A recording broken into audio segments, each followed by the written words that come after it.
Let's see, got it, I got it. Let's see, got 8 participants over there. So I see Michael, I see Tom, I see John. So we have a quorum. We do.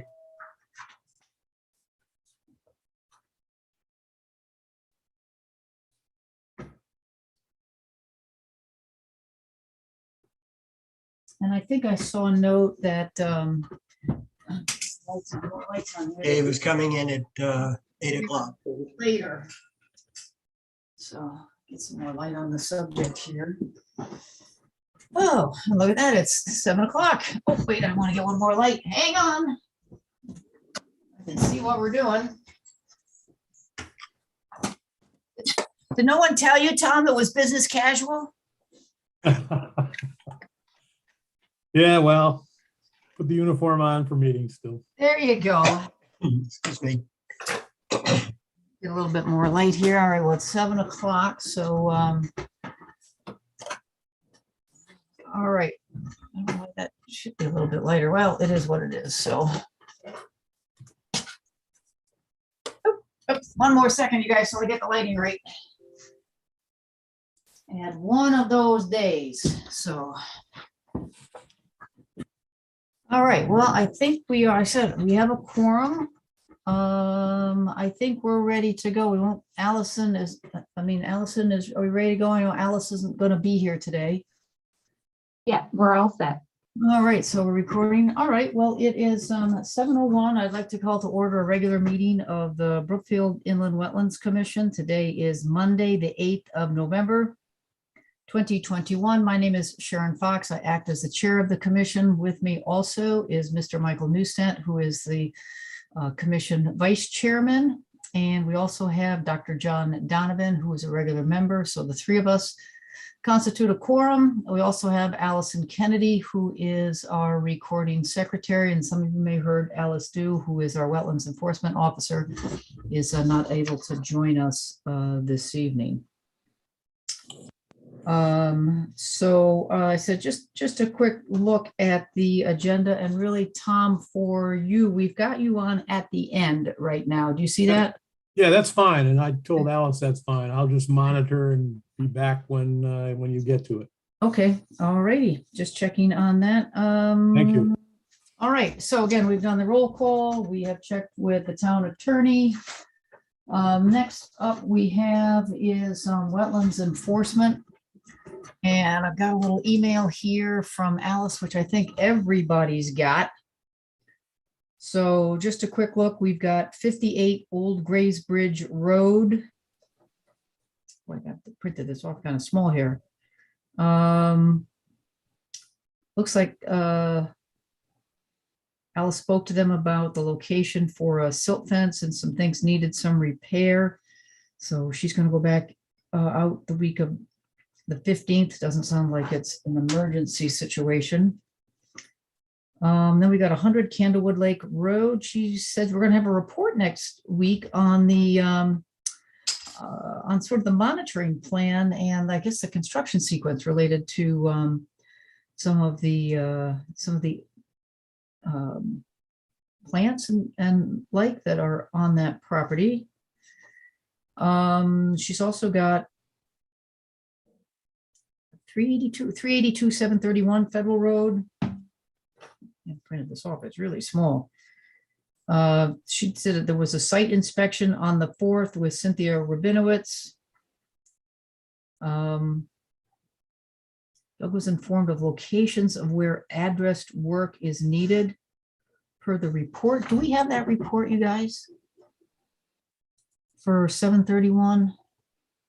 Yeah, we do. Let's just take a quick look at that. I think we can look at the one from October 27th. Our sediment traps, catch basins and inlets clear and functioning, no. Our erosion control sediments in place, no. Discharge points, so it looks like there's some sediment here. Exposed slopes protected, no.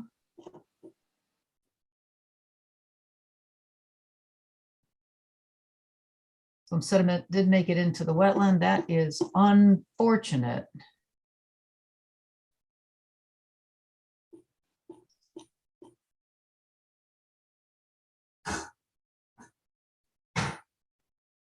I'm just scrolling through this, you guys, so we've had a couple here that they have had some challenges. Is that everyone's memory? Mhm. Both of these reports had indicated there were some problems and nothing seems to have been done yet. Although I haven't seen a report, I did see some activity on the site the other day. That they said they would handle this. I forgot which date it was in Alice's email. I did see some activity there. I don't know what they did.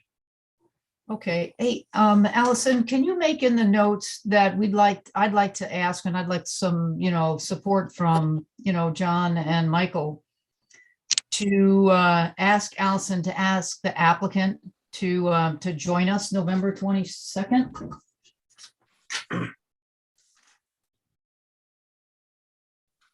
Ask us That to, would make sense. yeah, to join us because we are continuing to see some, some problems. Maybe it's a challenging site, but nevertheless, we cannot have these, these problems. I understand there has been some rain. I understand there's been some lot of rain, but this is a property right on the Still River and we simply can't have it. So we'd like to have a discussion with the applicant on what can be done to prevent this. So we don't want to try and go to a, any kind of a show cause, but we'd like to have a constructive conversation with them in the enforcement. How did I do, Allison? Did that make sense? Yep, I got it. Okay, thank you for that. Make a note here. And then that's going to have, let's see. So the next one is 105 Grays Bridge. Fire marshal standpipes still active.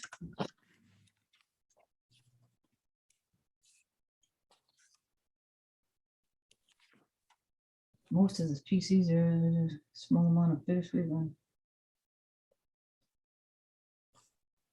I'm not sure I'm really seeing a good action. Let me ask John and Michael on 105 Grays Bridge.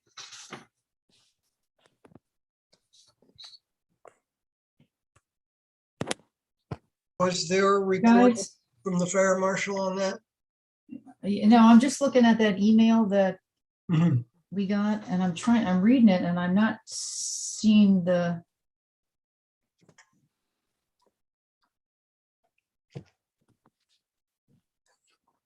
Oh, there it is. Yeah. Or we also planted with trees for riparian So they don't need buffer.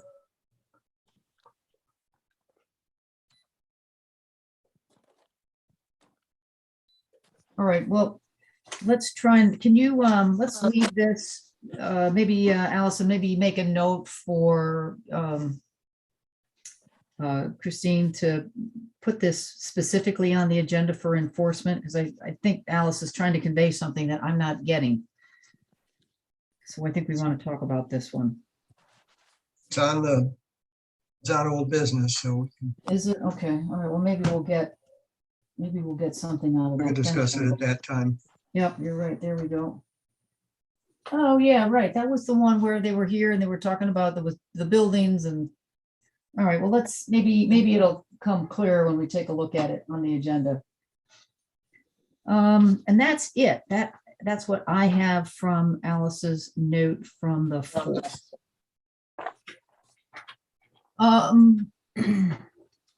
So that's going to take us to.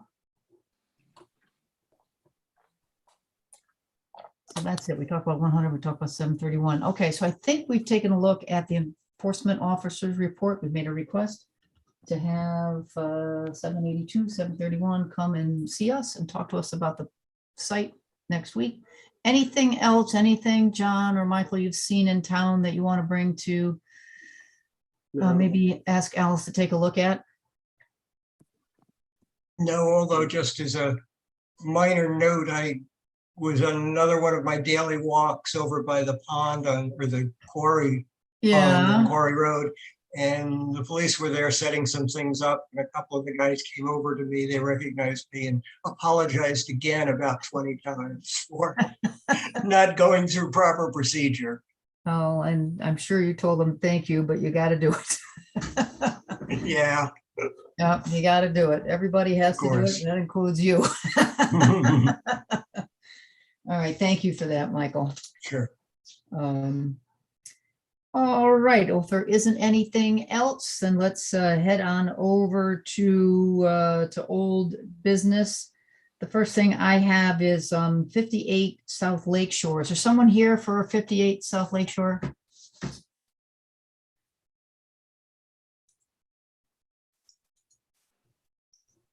All right, I am not hearing anything. Does anybody see anybody raising their Nope. hand or anybody saying anything? All right, let's just take a look at where we left this one. Can people unmute themselves? I would think they can.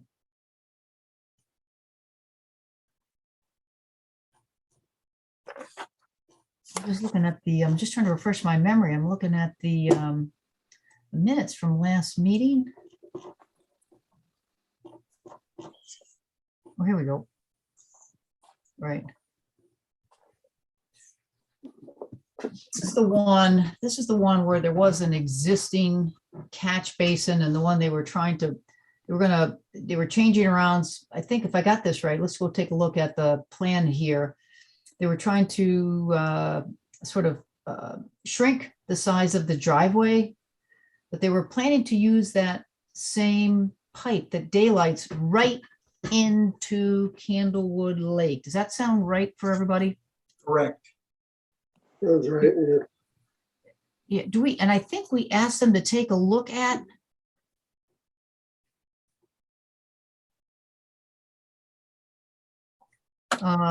Take a look at, I said, we talked about a maintenance plan. Was there anything they could do for some sheet flow? I And believe now, you asked them to, oh yeah, no, here we go. Yeah, so then we approved it last week. And that within 30 days, they receive an updated plan, documented the biannual maintenance plan. So let's just take a look and see if we've got that.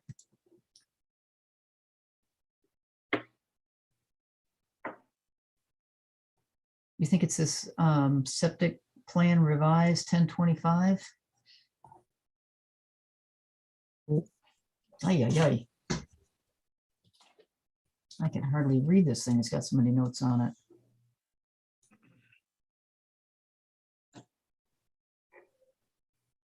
I see the specifications. I see general notes. I see site-specific notes. it doesn't appear that we have any document since the last meeting. Well, So- says it was updated. All right, 1025. I don't see anything. You're right, Michael. Yeah, so our last meeting was, wait a minute, It oh, it was October 18th, so it is after the meeting. Yeah. 10:25. But I'm looking at it but again, just checking. I think Michelle was was Michelle here on this one? Or no, it was Mike Mizuko, wasn't it? I'm not seeing So that it was supposed to add a maintenance plan. right. And I see general notes. I see site-specific notes. I see box detail. I don't see, usually they would put like a little box that says they updated something and what it is that they updated. Yeah, what did they change here? Well, let's go further down.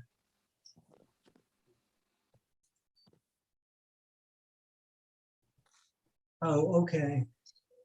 Do you see something If you look at the very bottom of the second page, under the, although that appears only to be for the temporary gravel entrance, construction, the entrance shall be maintained in a condition.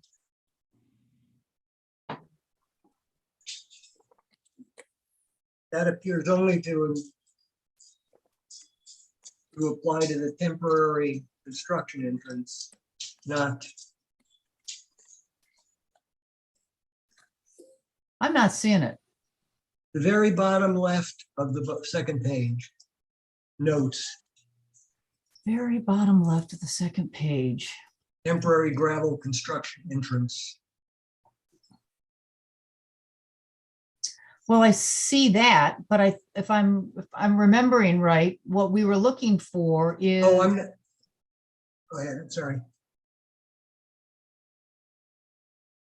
An updated plan documenting the biannual maintenance plan. Exactly, that isn't I just saw that as a maintenance plan. It's not what we were looking for. I don't think it's what we're looking for. So, so let's do this. Let's make a motion to continue. Well, let's ask let's make a motion to continue with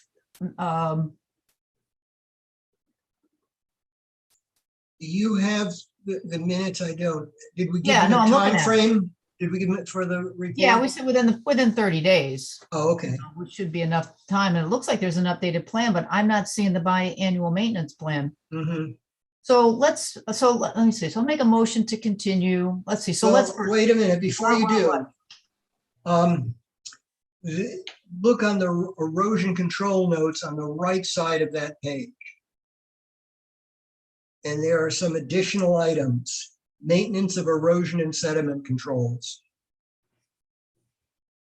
Second page, near the bottom, right side. Yeah, It goes, all erosion. after final site stabilization, there's another section, maintenance of erosion and sediment controls, that talks about weekly inspections within 24 hours of the end of a storm, and then inspected twice a year, once in the fall and once in the spring. Is that that appears to be what we asked for? Yeah, but where's it talk about inspections to be done by a contractor capable of vacuuming out the That's sediment? right, it doesn't. So we need that. Oh, yeah, no, it is. There it is on 3. It's D3. Okay, Stormwater management system shall be inspected twice a year, once in the fall. You got to zoom this out so you can read it.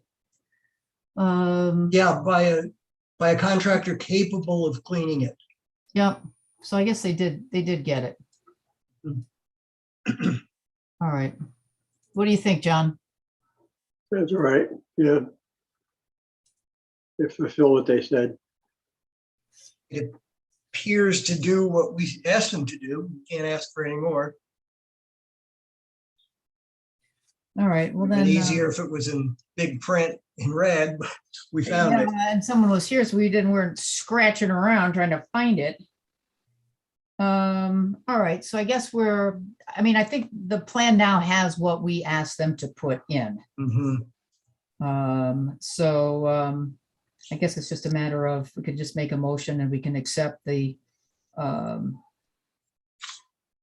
site plan. So let me just do it real quick. I'll make a motion that in the matter of 58 South Lake Shore Drive, application W-21 -29, that we accept the updated detention system maintenance report as described on the site septic plan dated 6/29, revised October 25th, 2021. I'll second. All right, thank you, John. Any discussion? I think that's all we were looking for on this one. And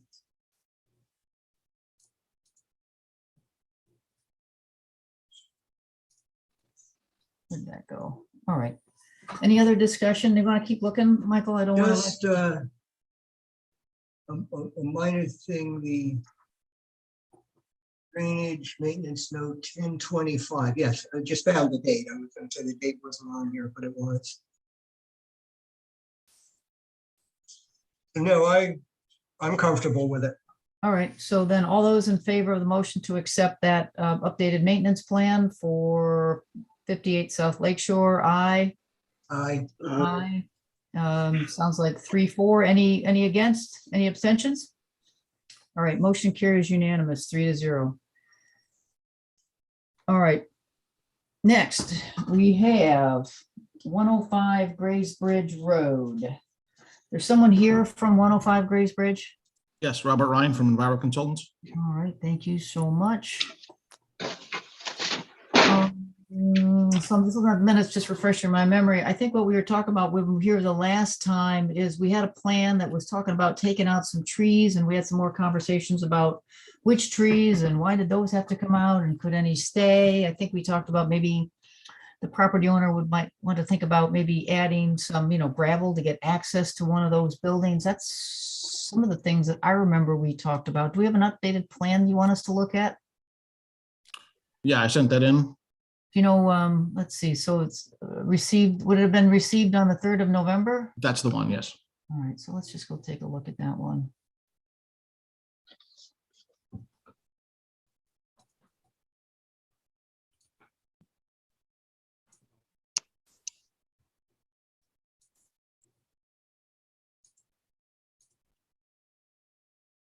All right, so do you want to, maybe you want to, do you have it? Do you want to maybe talk us through this, the changes and the updates and Sure. maybe clarifications? Let me ask Allison, she's got to make you is it the host, Allison, to do that? I'll make him the co-host and then he can share his screen. And you should be all set.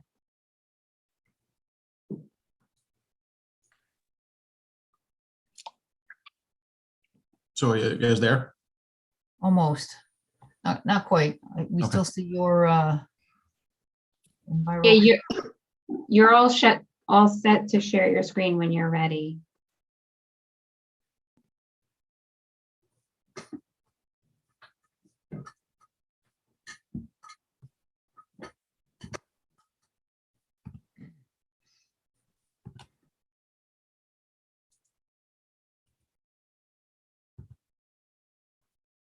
Let's see.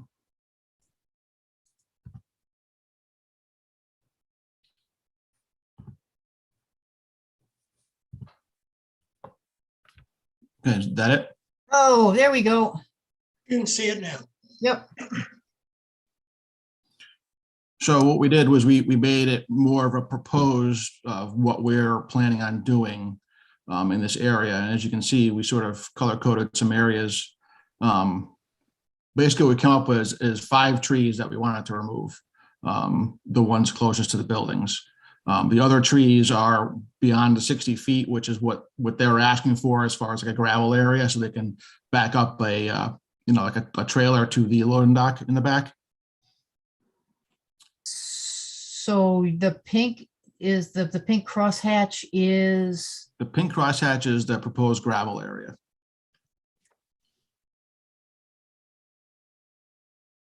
And the green crosshatch?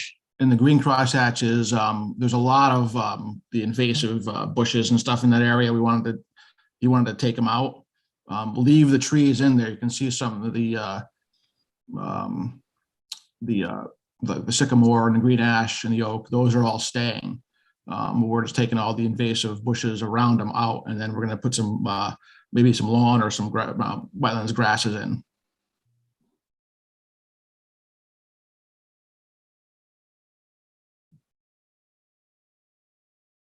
that's a pretty big gravel area there.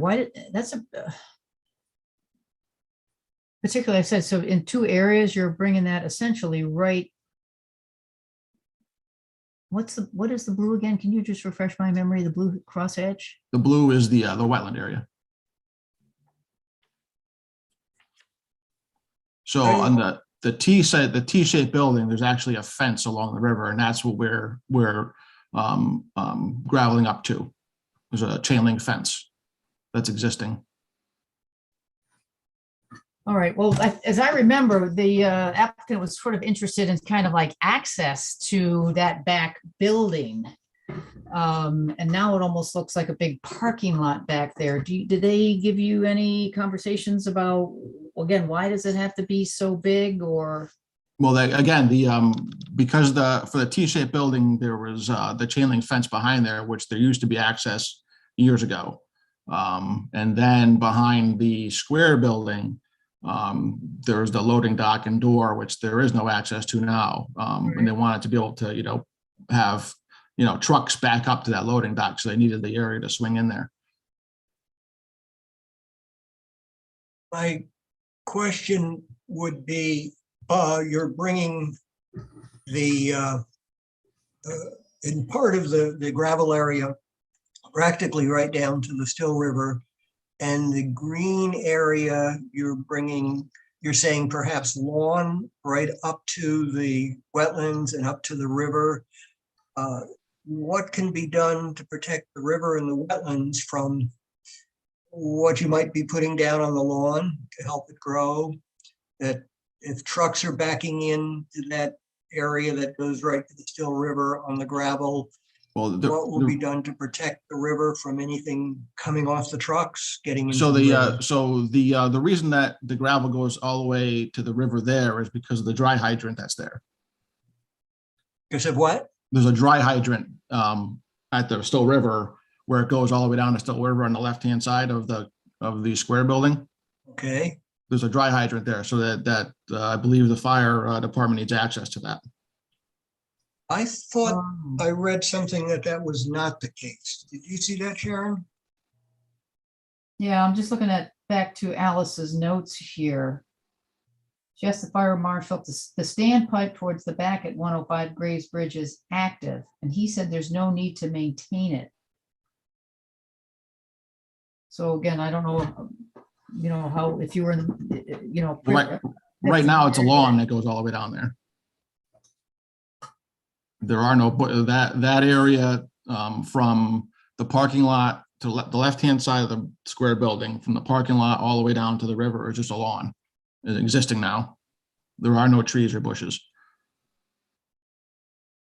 And the lawn goes all the way down to the river? Yes. Not quite the river, but right to where the dry hydrant is.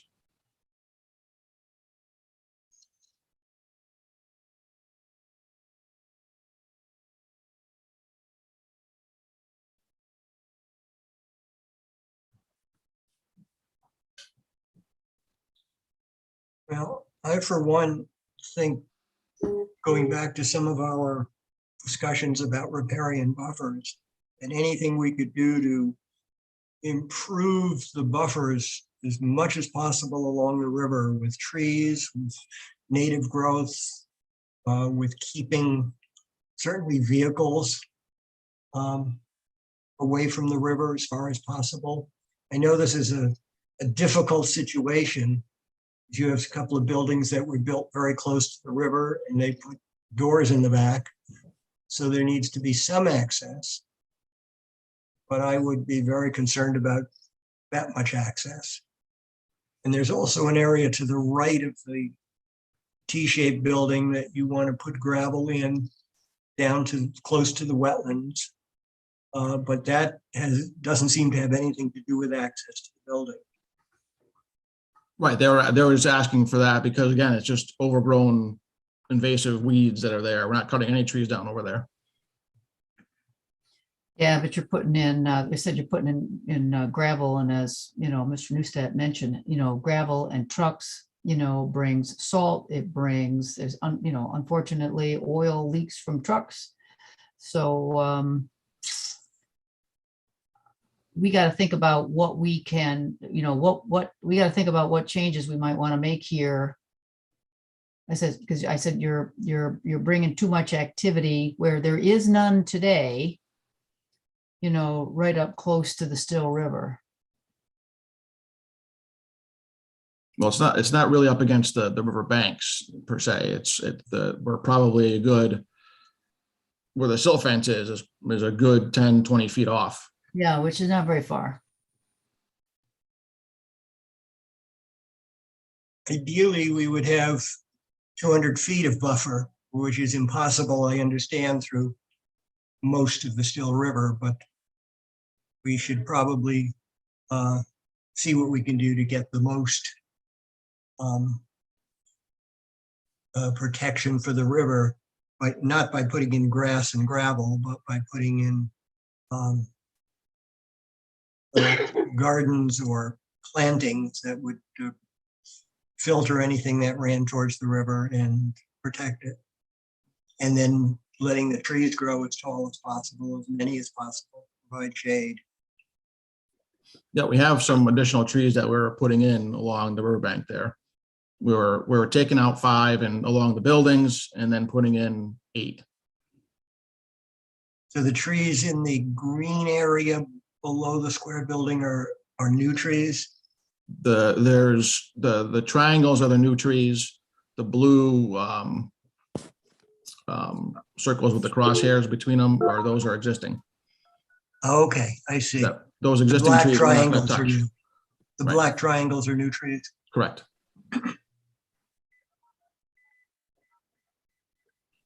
So I'm a little puzzled. So show me again what you're proposing for the traffic Yeah. pattern for these trucks. no. And then what's going, you're Well, gonna. there really is we're not proposing any of that yet. We're just proposing access behind the buildings to regain the access that used to be Yeah, there. what's the front setback, you know? Is someone else trying to speak on this application? No, I know that. I'm just trying to like. No, Yeah. Mr. Nijame, if you can mute yourself. One place.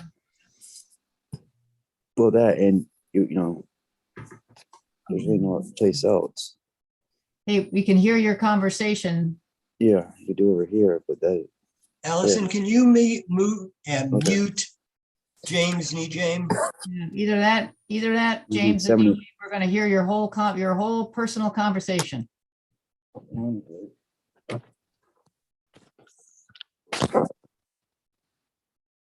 There we go. Okay. Thank Well, you. look, I have to tell you, I wanted to get out and take a look at this site. I'm concerned about that amount of gravel. I appreciate that you're saving, you're keeping some trees sort of in that, that green shaded area. We do have, you've got the river, you've got 2 areas of wetlands. I can appreciate, maybe some access to the back, but it just looks like there's more than is necessary. And I'm not seeing, as Mr. Neustadt mentioned, I'm not seeing any, any plans for ensuring that trucks and oil and those kind of contaminants are not going to find their way into that gravel and into, I said, into the wetlands or into the Still River. So I'm going to go out and take a look at it. But I said, right now, I don't think we've got a good plan for the wetlands. And we'll be here the 22nd of November to take a look at this again. Do you have any suggestions of what we do? Again, that's what I'm asking about, either traffic patterns, maybe take a look at the traffic patterns. Is there anything we can do, like I said, to back that gravel area up? It may not, maybe it isn't going to be gravel. I was just thinking when I talked about gravel, it was just, a small area right by that square building. I certainly wasn't understanding that they were planning to put gravel through the whole gosh darn backyard there. I was just thinking about gravel just to get to a loading dock that you said is on the back of that square building. So It's the thought that Right, they they would have. need that distance when you back a tractor trailer up. They need that, they need that distance. well, that's what I was sort of asking about, the trucks and the traffic pattern here. Well, they don't, How since many- the how many- building's vacant right now, they don't know who's gonna be there, so they're just trying to make it presentable. All right. Well, like I said, right now, beyond my just general concerns about, you've got just plain old gravel essentially sitting right on top of the Still River and sitting right on top of some wetlands without any sort of plans or protection to keep contaminants out of those wetlands.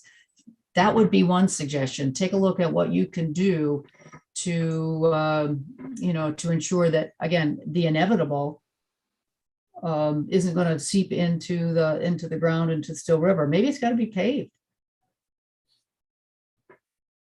Maybe it's got to be paved, and maybe it's got to be stormwater. We've got to think about some stormwater detention back there. How wide is that gravel area behind the square building? Like, can't read the, It's 60 feet. okay. Is that big enough to back a 18-wheeler up? I was Straight told back? that I was told that was the minimum distance.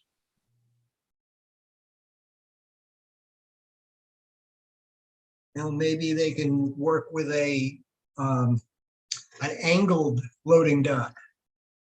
So the truck could be parallel to the river and not straight back into the building. Yeah, maybe that's an idea. You could change where the And then you loading can dock. bring it down from 60 feet to maybe 40 feet.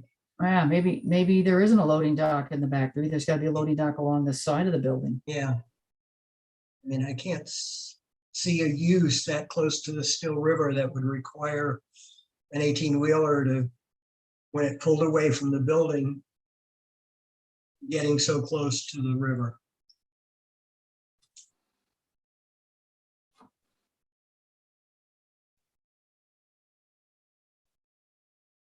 All right. Well, I would, again, I'd urge you, think about either giving us more information about traffic patterns, maybe what could you do to minimize that, the stormwater contaminants. I said, because you're sitting right on top of the river and two wetlands. So, and I will try and get out there and get a better understanding of this site between now and the next meeting, so.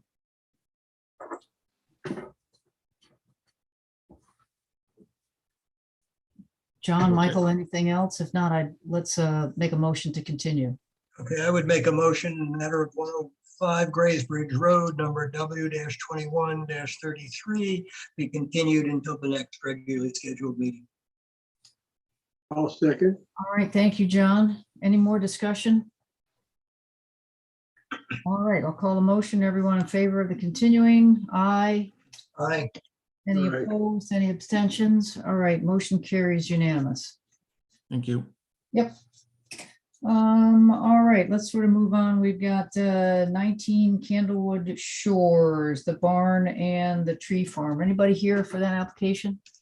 Mr. Chairman, Neil Marcus, Kona Wolf on behalf of the applicant. And I don't believe they are joining us. I think that they're both out of state this evening. But when we left the meeting last month, you had asked for a plan from CCA that showed the distance, called out the distance of the project from Lake Candlewood. And I believe, according to the list of documents I'm looking at, that you got a revised plan that shows the October 19th, the day after CCA revised the plan. Have you seen that? Well, we've got, let's see, we've got a site plan that was dated August 18th, 2021, and it's revised August the 19th. Sound right? October the 19th. October the 19th. Yep. Yeah, that is what was filed by the Skarzinskis in response to your request. All right. Other than that, there was really nothing else. I mean, it's a agricultural use for, they're going to put trees in there and hopefully be able to build a barn if they get permission from zoning to do that. All right, well, I am looking at the plan here, so. Aaron, if you notice, there appears to be a regulated area line that, if it's correct, the only part of this property that is in our purview is part of one tree in the upper right-hand corner. You are 100% correct. Oh, yeah, there we go. Correct. Now I'm looking at it. That's, you see, it's the 200 regulated, that little square box right on top of the Candlewood Shores Road. Mhm. That's it. All right, well, good to know, right? Yeah. Always good to have the facts. And are you planting that tree or is it there? That one will be planted. So what we're looking at to approve is the planting of one tree in the corner of this slot. All right, Essentially, you're correct. well, that's what I said. That's the, so that's what, there's the 200 regulated area. There was a wetlands over on the east side too, wasn't there? Yep. Is there? I didn't see it. I was looking. Yeah, there's wetlands over on the east side. That's the first one we talked about. So, Where is the, yeah, so that one actually extends a little bit. Just, Neil, you want to show us on the map? You want to? I don't have that ability to share my screen, unfortunately. Oh, well, If Where you do want you to pull it s- up, can you pull up the map that you're looking at? we'll just have Michael take a look at it. Do you see it, Michael? no, I don't see it on the left for looking at On this the right, plan. on the right-hand side. It's off the Oh. map. It's off the lot. Okay, I see wetlands there. Yep, now you see the two big arrows there, for the regulated area? Coming off the wetlands. Um, okay. That line does cut back in. Yep, All right, so I was wrong. There's a lot more than that one tree.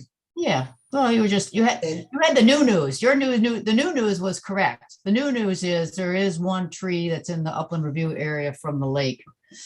The old news. is the that old- there's previous 2, news. 4, Yeah, 5 additional trees, a driveway, maybe even, well, no, the barn seems to be out of the area.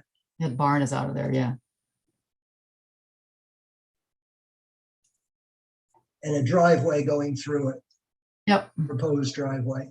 yep. That's correct.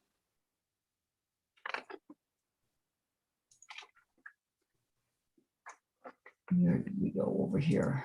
All right. So I don't see anything that's popping out at me. They're planting a couple of trees in the upland review area from the wetlands on the east and the upland review area from the lake. I'm not seeing anything that's jumping out at me.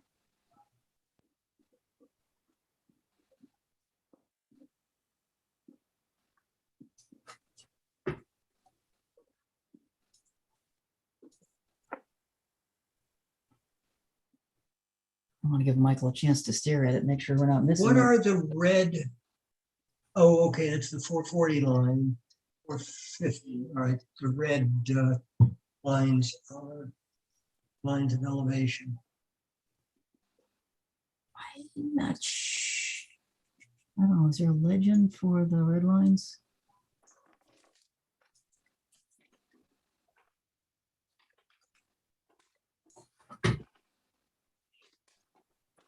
Unimproved, there's some red there for some The unimproved. wetlands been mapped? I don't see a legend for the red lines, Michael. No, the red lines are elevation lines. Well, I see the 440, the 450. Oh, yeah, it does continue, doesn't it? Yeah. Yep. Just concerned about, because it's so close, the accuracy of the regulated area lines.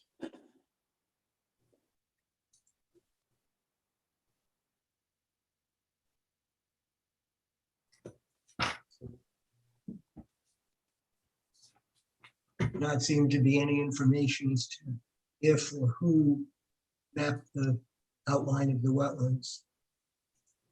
Say that again.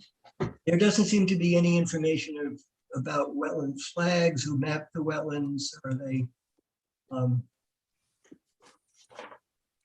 So we're going by this map that was drawn by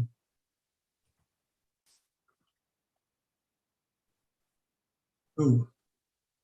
Map was done by CCA. The wetlands, I believe, were taken. I'm not sure. I don't think that they could locate them in the field because they were off the property. So I believe that those were taken from data that was available to the surveyors.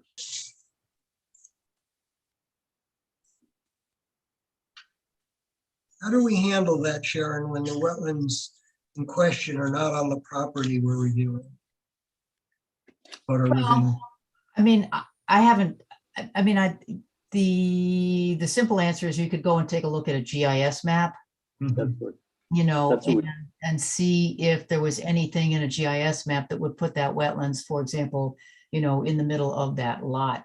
I don't believe that there is, otherwise I'm sure Allison or Alice would have mentioned it to Well, us. there is a GIS map Yeah, that we have. Let me take a look at it. let's go take a look at that. So that's about the only real way, you know, because it's impossible for the applicant to sort of go and flag wetlands that are not on their property. So let's go take a quick look at that. It was included within the package, the GIS map. Yep. We're gonna go take a quick look at it. Yeah, so there's the GIS map sort of showing those big wetlands there. I mean, the hill sort of starts right about where that property line, that big fence is. So that's sort of supporting the contention that the wetlands is there and it's not on their property. Right. So that's about the only thing that I've ever seen. I don't know, Neil does this all the time. You know, and Neil, what's your experience been when people do things, they have to accommodate wetlands that are off the property? Well, generally, we rely, as I say, on the best data that's available.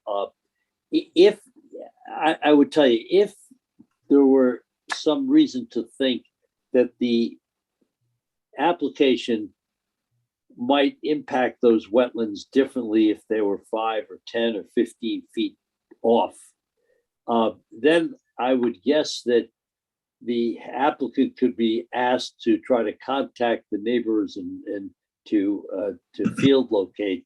But that would be a very unusual case where you actually had, let's say, a very large scale development where you're discharging a lot of stormwater or surface water or putting septic systems in proximity to where the approximate wetland line is.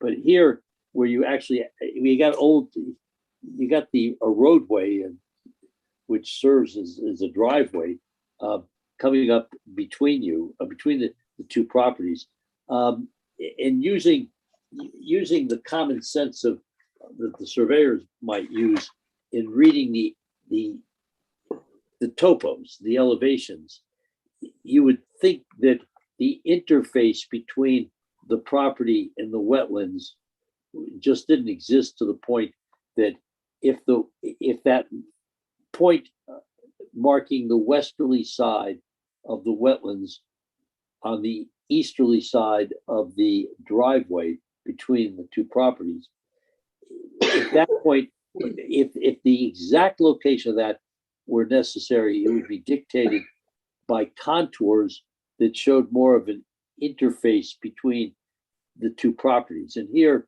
what you've got is the 440 is on the across the street, the driveway, whatever we're going to call it.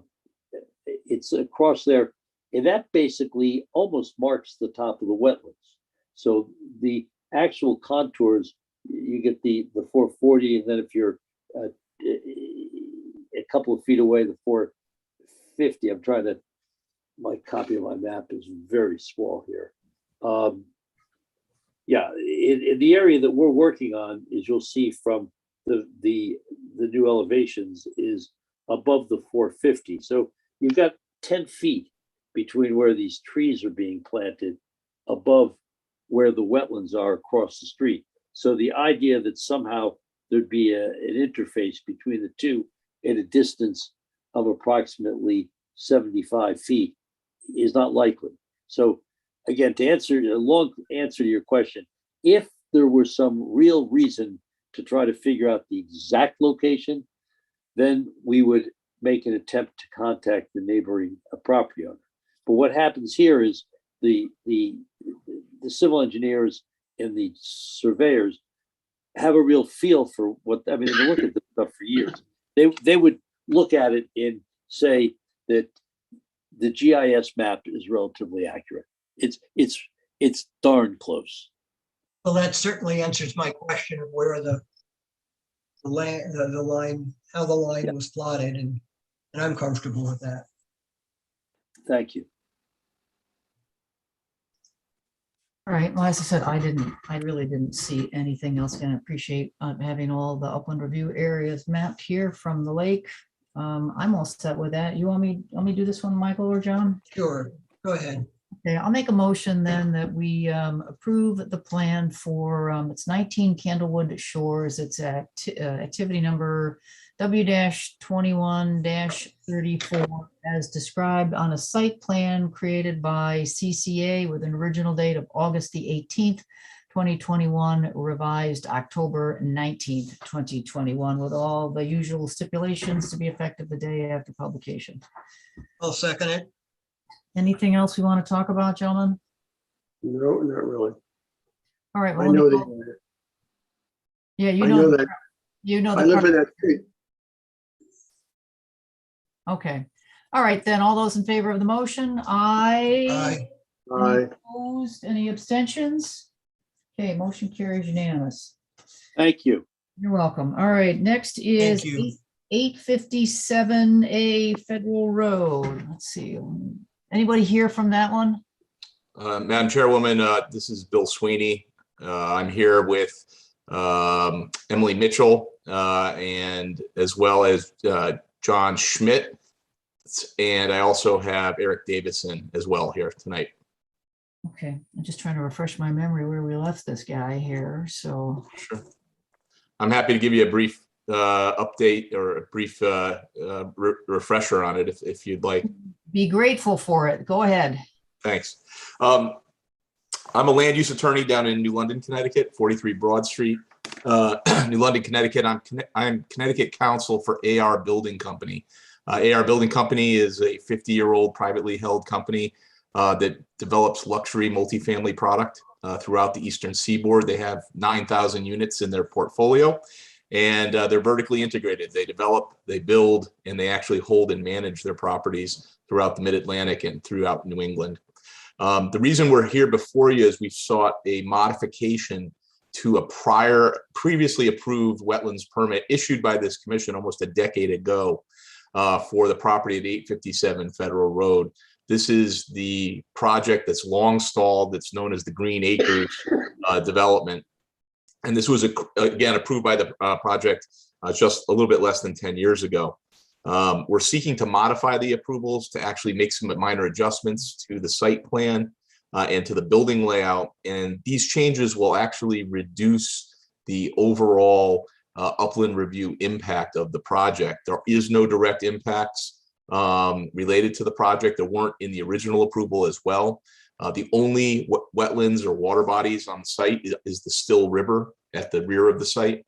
And the original approval proposed about 57,000 square feet of disturbance to that upland review area. Our proposed plan, where we are combining buildings and consolidating the overall building footprint, removing commercial uses from the project, and just having 100 units of multifamily housing, that will actually reduce our impact to the upland review area to 46,000 square feet, give or take, which is about a 20% reduction in overall disturbance. Last time we did it, at the last meeting, we did a quick overview of the project. John Schmitz from BL did that. And Madam Chairwoman, you specifically asked us to come back today and to talk and to really focus our discussion on the area of the site that is within your jurisdictional review area. And that's sort of the rear, the 200 feet from the Still River. And specifically asked us to really focus on the drainage design. How does the drainage move in that area now?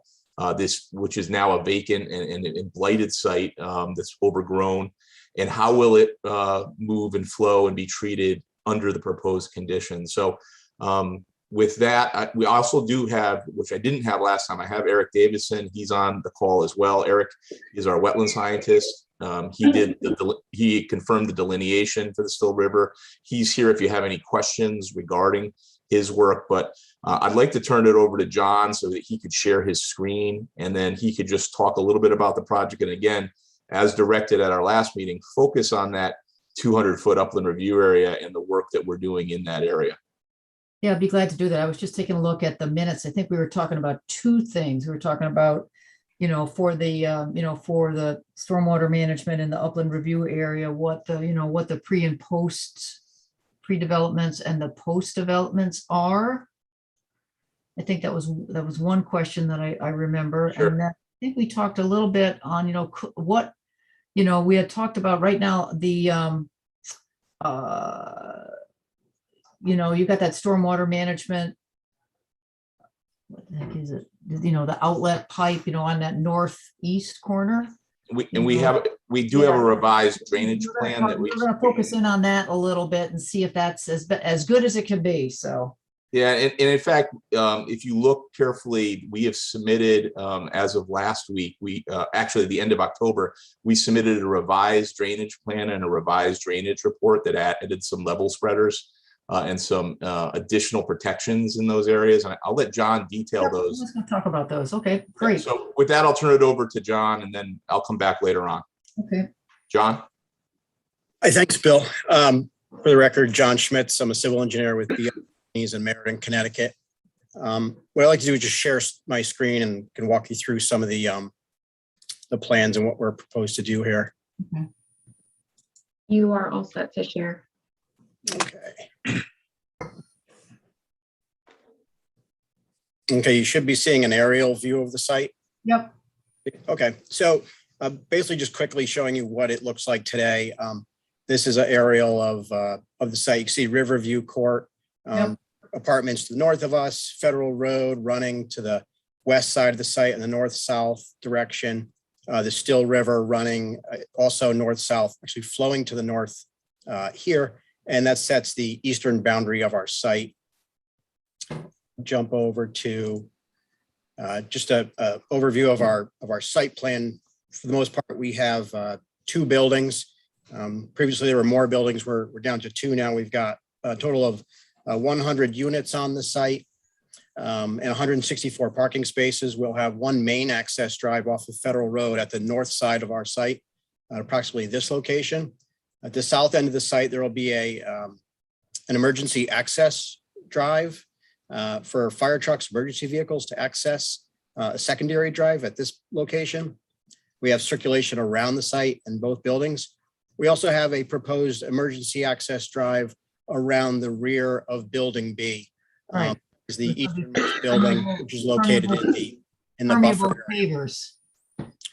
This would be the emergency access drive would be a plastic type product. Yeah. And, it's used with gravel to stabilize the base, and then it allows for topsoil and grass to be grown on it. Yep. The development to the north has the exact same type product they use to access their site as a secondary means. So they're pretty common around. We've used them before. Oh yeah, and when they're installed correctly, they perform quite well. They do, and of course they have to be maintained. So because it's emergency access, it would need to be cleared of snow during the winter time as well. I'm going to just address some of the stormwater here. I'll show you the stormwater plan. So John, if I could interrupt before you go on, could you just point out for the commission the jurisdictional line on that picture? Because I think it's important just to remind everybody exactly where the 200-foot line is and how it intersects the site. Sure. So I'm going to highlight in red exactly where that 200 foot is. And again, 200 feet roughly from the edge of the Still River. Right. And kind of cuts not quite through the middle of our site, but majority, probably at least a third of the property is within the Still River. And that line actually it's called an upland review area. Upland review area. Pardon me. And that line actually is pretty close to approximating the drainage divide. A chunk of our property, about 2/3 of the property of the 4.7 acres does flow to the north, but approximately 1/3 of it flows toward the Still River. So I'm just going to ask you, just pardon me for just 1 second. I'm getting some background noise, so I just want to hang on a second. The vacuum is going. You sit in the office, so. Sometimes the cleaning crew comes in at night. What a mercy, right? waiting for mine to come in. Thanks for your patience. No problem. I apologize for that.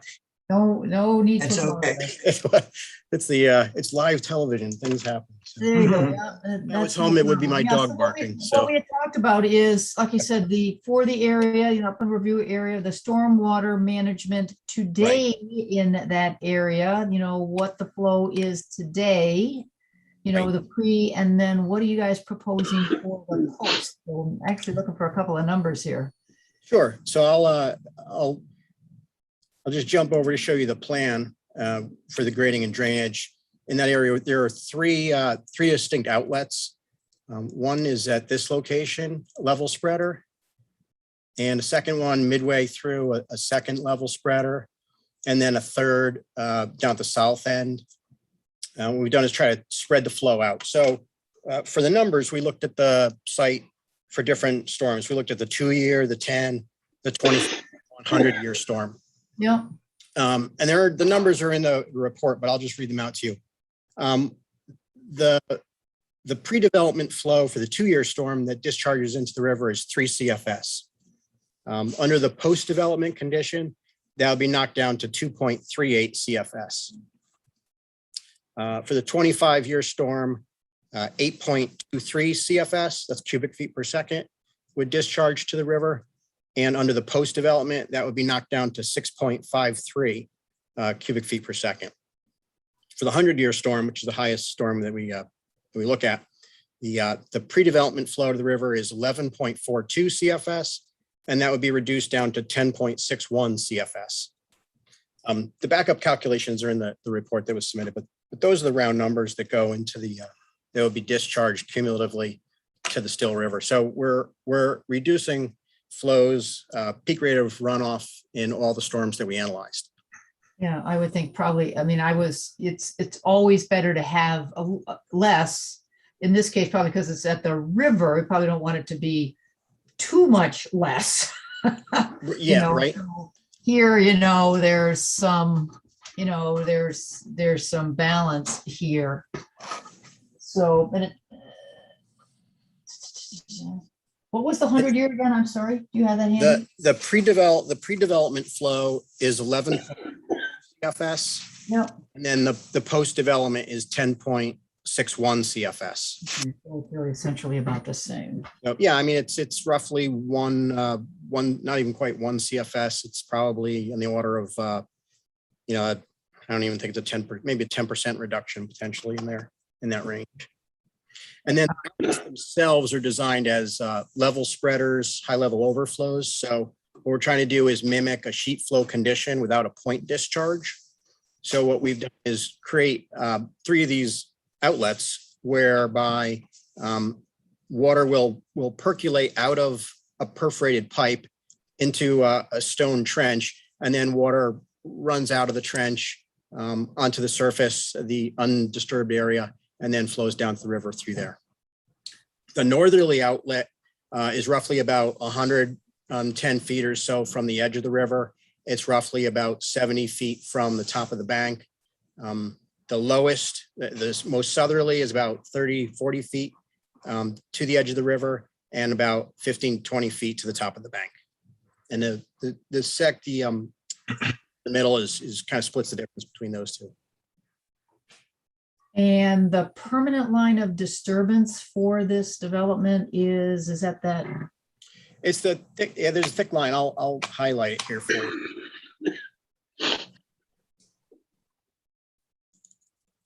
It's noted as we call LOD, or limit of disturbance. And yeah, it's the thick line here at the edge of the grading, at the edge of the trenches. And it follows along our limits of grading and where we're at here. So what we try to do is also minimize our disturbance in the buffer as well as outside the buffer, and create that LOD line to show where the limits of grading is. So you've got calculations that prove to you that the size of these level spreaders are correct for their placement, the length of the pipe. I mean, how did you come to say, okay, this one, and it's hard to see the detail here. This one is X feet, this one is Y feet, the trench is this deep. do you have, how did you come to those determinations?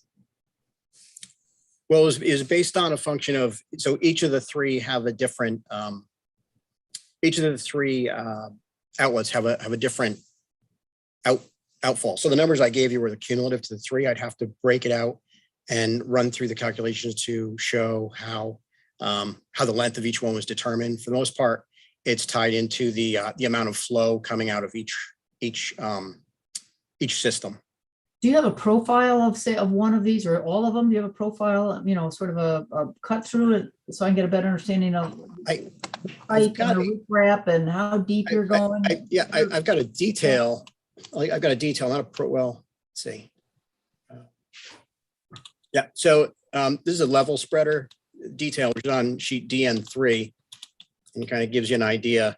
The catch basin is just the final outlet piece, which can be used to get in and access the pipe. But so for the most part, it's a pipe. It's perforated and it's encased in or surrounded in stone, and the stone is open to the surface. And what we do is we also create a curb, a concrete curb on the downstream end. So that's where we get the level part of it. So as water comes in, perforated pipe, the trench would fill up, void space in the stone. The water eventually fills up and then will flow over and across the curb and downstream to the undisturbed areas. And then to the right is another, this would be a plan view of what it would look like, as opposed to a catch basin. And then you would have the pipe down the middle with the stone and the curbing along here. The water would percolate out of the top of the trench and downstream. John, it's correct that the purpose of this is to be able to reflect the current sheet flow, but not create a point discharge. And is that correct? That's correct. I mean, a lot of times when we discharge water, we try to avoid the point discharge. You might have like a flared end or a head wall, and that would have higher velocities. And we try to, sometimes with those type of outfalls, we would create a riprap stone level spreader to try to attenuate and mitigate the velocities. But in this situation where we're at, we're trying to remove that point discharge by mimicking the sheet flow, and that's how we've developed this this level spreader. We've used these in the past successfully. Yeah, I'm thinking of where we might have any like this in Brookfield, and at this nanosecond, I can't think of any place where we have something like this. Yeah, I'm going to stop my share. I'm going to see, because I believe I have a photograph that I can share. Just see. John, it's fair to say this is not new technology, though. As in my former life as a planner, I did level spreaders over 20 years ago. This is not a brand new technology by any means. Okay. Yeah, I'm just gonna share again my screen. You should be able to see. This is hang on just a second. This is a picture of a level spreader that's actually in Orange, Connecticut. And in this case, they used some stone on the outside of the spreader. And you'll see the concrete curbs with it's basically like a crushed stone, 2-inch minus product in between the curbs here. There's a pipe in the ground there that you don't see. And as the water enters that pipe, it fills up the trench with stone, and the runoff will then run over the curb. In this situation, designer put stone on the downstream side of it. We're not proposing any stone in this situation. But that's a typical photograph of what a level spreader may look like. And this one, it probably about 20 feet long.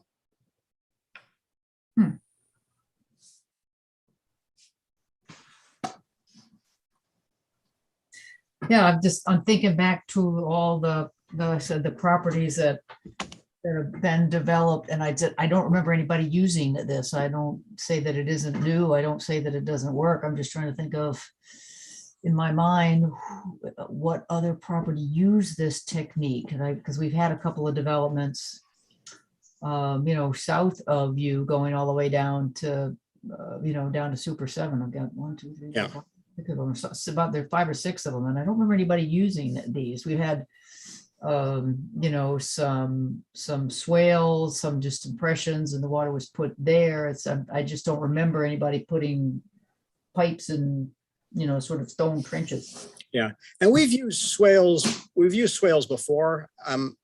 The reason why, here we chose this as opposed to say a swale would be only because since you have a concrete curb that you're putting at the outlet, it's easier to make that level, right? If you have a swale, it's, there's grass and it's made of earth. So I think it's much more difficult to make something there that's level.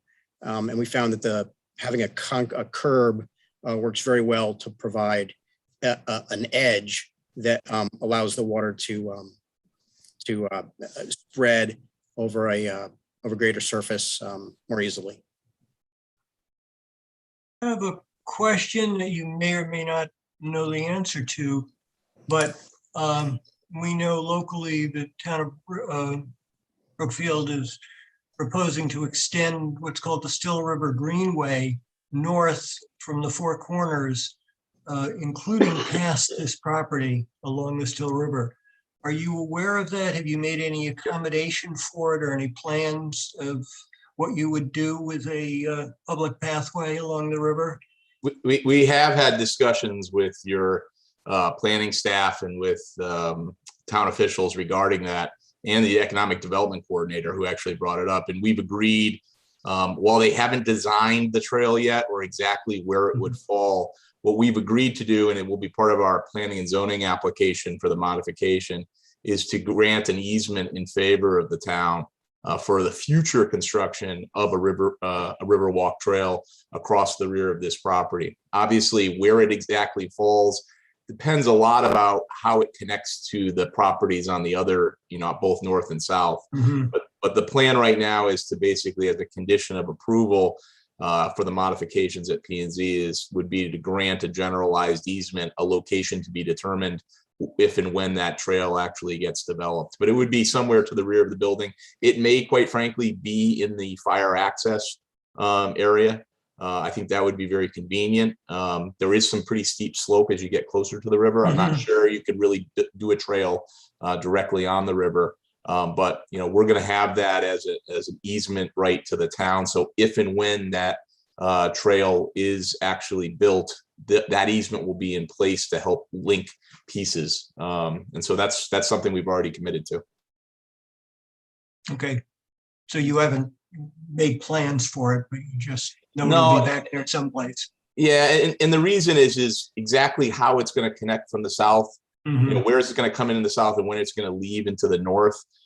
There are some improvements, for instance, our buildings are farther from the river than, for example, the condominium apartments to the north. They're much closer to the river. So my guess is the trail will either have to go through that development or will have to go behind that development. That has to all be worked out. But my thought, and the way I've talked about it with the economic development coordinator, was to basically give a generalized right of easement that will be located in a mutually agreeable location that works and fits in and makes those interconnections. We just don't really know what's happening with the north or south properties yet. Okay, thank you. No problem. John, do you want to just, I know we talked about it briefly. We talked about, the maintaining the quantity of discharge. We talked about the discharge points. Do you want to just briefly just touch on the water quality issues, how we're treating stormwater? If Madam Chairwoman, if you think that's important, is that something you want us to cover tonight? You can just call me Sharon. That's fine. All right. That's fine. Don't All right. it does get cumbersome. Just briefly, what we try to do with stormwater quality is to, what we've done here is to pick up the stormwater prior to collecting it, or prior to treating it in our underground infiltration chambers, and that's to use hydrodynamic separators The idea is that the separators are designed to remove 80% of the total suspended solids, and they also work to separate oils, collect floatables that might be in that first flush, that first inch. And so we'd be proposing, I'll just circle on the plan again, hydrodynamic separator locations. Here's hydrodynamic separator number 1. Another hydrodynamic separator at this location, and another hydrodynamic separator at this location. Again, I'm picking up the hydrodynamic separators are located because the water that runs through them comes off the parking lot, as opposed to the roof runoff that's coming off the roof, which doesn't have the same pollutant type loading that we would find on a parking lot. So the roofs don't need to be treated through the hydrodynamic separators. They do, though, still go into the underground systems, and there is the water quality volume and the water quality flow, and the water quality volume is retained and infiltrated back into the soil. So a good chunk of the first inch, that first flush we see, will actually be retained on site and infiltrated into the ground, which in and of itself is a form of water quality treatment. Again, we treat the water to remove a lot of the pollutants before it even gets to that point. Okay, well, here's my thinking. In general, like I said, I am not really seeing anything that's, giving me, a great deal of pause, with the exception. I said, I personally just remember where we have these, these level spreaders. I said, I know we've done other projects along the Still River recently, and most of the time we've been able to have some, some swales. Here's what I would like. I said, I'm just not familiar with this. Maybe ask Mr. Davidson, who did your wetland soil. Just if you could ask him to comment for us either on his experience, what he's seen, these level spreaders, what their success has been, something that he may have seen that can help me say, okay, I've got a soil scientist saying, that this is a satisfactory approach for this. That's what I'd be looking for. Mr. Davidson is available tonight. I'm happy if he's able to comment on that. Have him be able to make some comments. Yeah, I thought I heard you say it, but I was looking for. Yeah, hi Sharon, it's Eric Davison. Can you hear me okay? Oh, there you go. You're Eric's iPad. Hi. Yes, sorry. I did not know how to change my name. I thought I heard him say you were here, but I'm looking for you. No, I was on hold. I apologize, everybody, incidentally. This isn't right, but thank you for letting me in. Okay, so we have two things. Just hang on, Eric. So we have two things. So first, Sure. Allison, make note, Dave Frankel has joined. Dave will be is a regular member of the Brookfield Inland Wetlands Commission. So Dave, there are 4 of us here tonight, so you are now voting members. So we were just about ready to take get some insight from Mr. Davidson about these level spreaders in the Still River. So that's where we are. So we got you in the meeting. So let's Good. Eric, tell me what you think here. Yeah, hi. Okay, so it's Eric Davison. I'm a registered soil scientist and certified professional wetland scientist. So just to comment on the technology. So the level spreaders are used commonly all over the state, and they're sort of the answer to some of the issues you see with a point discharge, where you just basically have a pipe outletting onto a small riprap pad. The level spreader solves a major issue with those, and that is erosion on the just below the outlet. So the level spreaders work great for basically slowing the velocity of water discharging from a pipe. Now there are surface level spreaders where you just see the water come out of a pipe into what's called a flared end, and then out into an expanse of gravel that sort of spreads the flow out. There's that method, but then there's this method here, which I actually prefer. What it does is it keeps the water mostly subsurface. It's running underground in a gravel bed, so it keeps the water cooler. It keeps the water velocity down as opposed to any kind of surface discharge. It's definitely better than I think what you were getting at with the swale. Swales, the good thing about a swale is you can see them on the surface and sort of see the water flow and understand how they're functioning because they're visible on the surface. But, swales tend to increase the velocity. You can, lessen that with check dams and things like that. But this technology is definitely good for slowing velocity and keeping discharge water cool. And like John said, and like he showed in that photo, if you do have any issues with erosion, what we've done is either, have that large riprap pad on the downstream lip, like John showed, or you can do a dense, herbaceous planting, so that when the water runs over the curb, it runs through a, dense vegetation that gives it, slows it down and it helps absorb some water and give a little bit of polishing. But I do like this technology over a typical outlet. Okay. Do you have any comments? I said we were talking about the pre and post flows here. Any comments there about the numbers and about, many changes to the water that needs to flow to the Still River, or any comments there for us? Right. Yeah. So it sounds like there's a slight decrease in each of the design storms, but to me, those decreased numbers are pretty small. So to me, that's basically matching pre-construction peak flows. But you're right. You wouldn't want to, when you were talking about taking away too much water, I think what you're getting at is reduced total volume. Right. But I don't think John can comment on that, but he was talking about peak flow, which means, your peak storms. I think you were concerned about, you don't want to reduce total volume of flow to the river, and that's true. And John can probably comment on that. That's a little different than peak flow. Yeah, no, I was thinking, I said we wouldn't want to tip this whole site so that all the stormwater, headed to Federal Road and not to the river. Right, exactly. All right. Well, thank you for that. I said, maybe, I said maybe we should have had more of these. I just can't remember anybody proposing them before this, so they're new to me. Yeah. Sorry, I was just going to say, the only thing you need to make sure is that there's a maintenance plan just to keep them clean, because, if leaf litter or any kind of debris accumulates on the top, that can, degrade their function over time. So they just need to be kept clean is all. What is that? Just kind of raking the leaves off the top, or?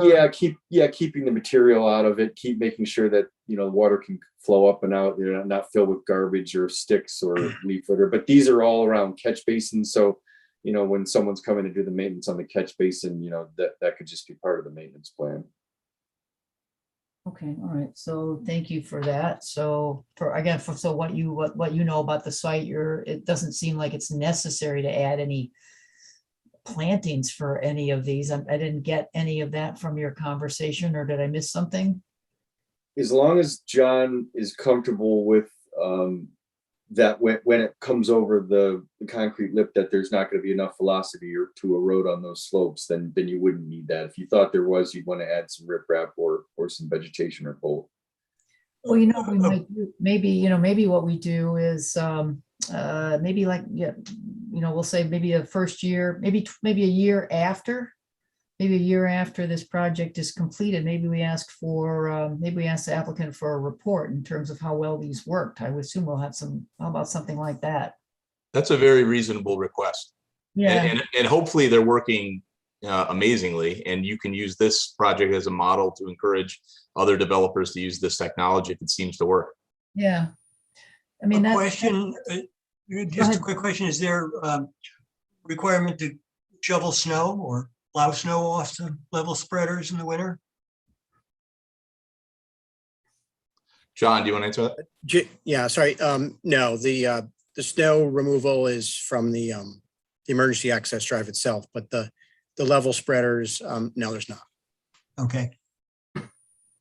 So, John, do you have a maintenance plan bullet for those on the plan?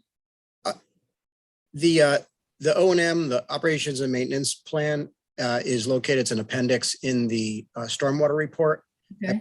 To double check to make sure that it specifically talks about, cleaning leaves and branches out of the level spreaders.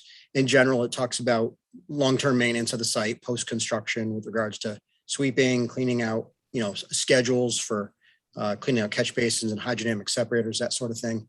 I just need to double check that we we do specifically mention Okay, well, we can, like I said. what Eric you know, mentioned. Yeah, we can put it in the motion. I mean, rather than take everyone's time and go hunting for it, right now. We could just put it in the motion to provide it. If it's there, great, you could just take some time and call it out for us. How does that sound? That's fine. Okay.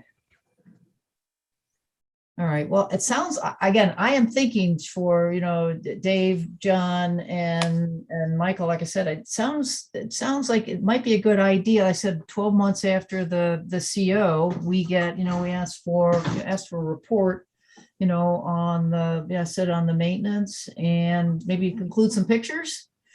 Sure. Maybe include some pictures of these three guys, these three little things here, three little, whatever they are. Again, just to make sure that, what everybody is thinking is going to happen does happen. I think that's a very reasonable request. And as a condition of approval, that's something we could absolutely agree to. Okay.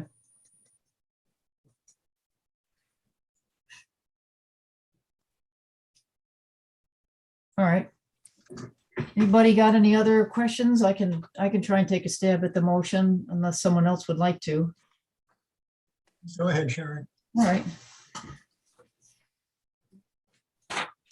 Okey doke. All right, so I'll make a motion, the matter of 857A Federal Road, it's activity number W-2136, which is a modification to an existing permit, that we approve the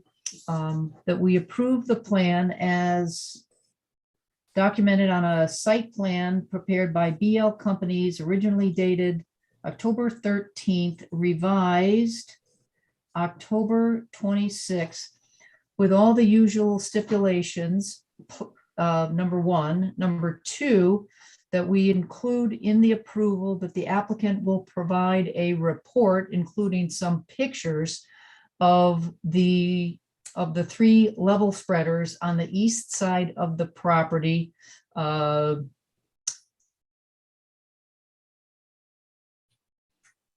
in a time period between 12 and 14 months after the CO is provided, to and with the intent to document their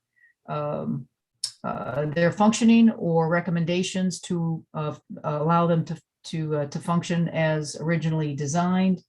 And number three stipulation would be that the applicant provide detailed maintenance report for these three level spreaders within 60 days of this approval, to be effective the first day after publication.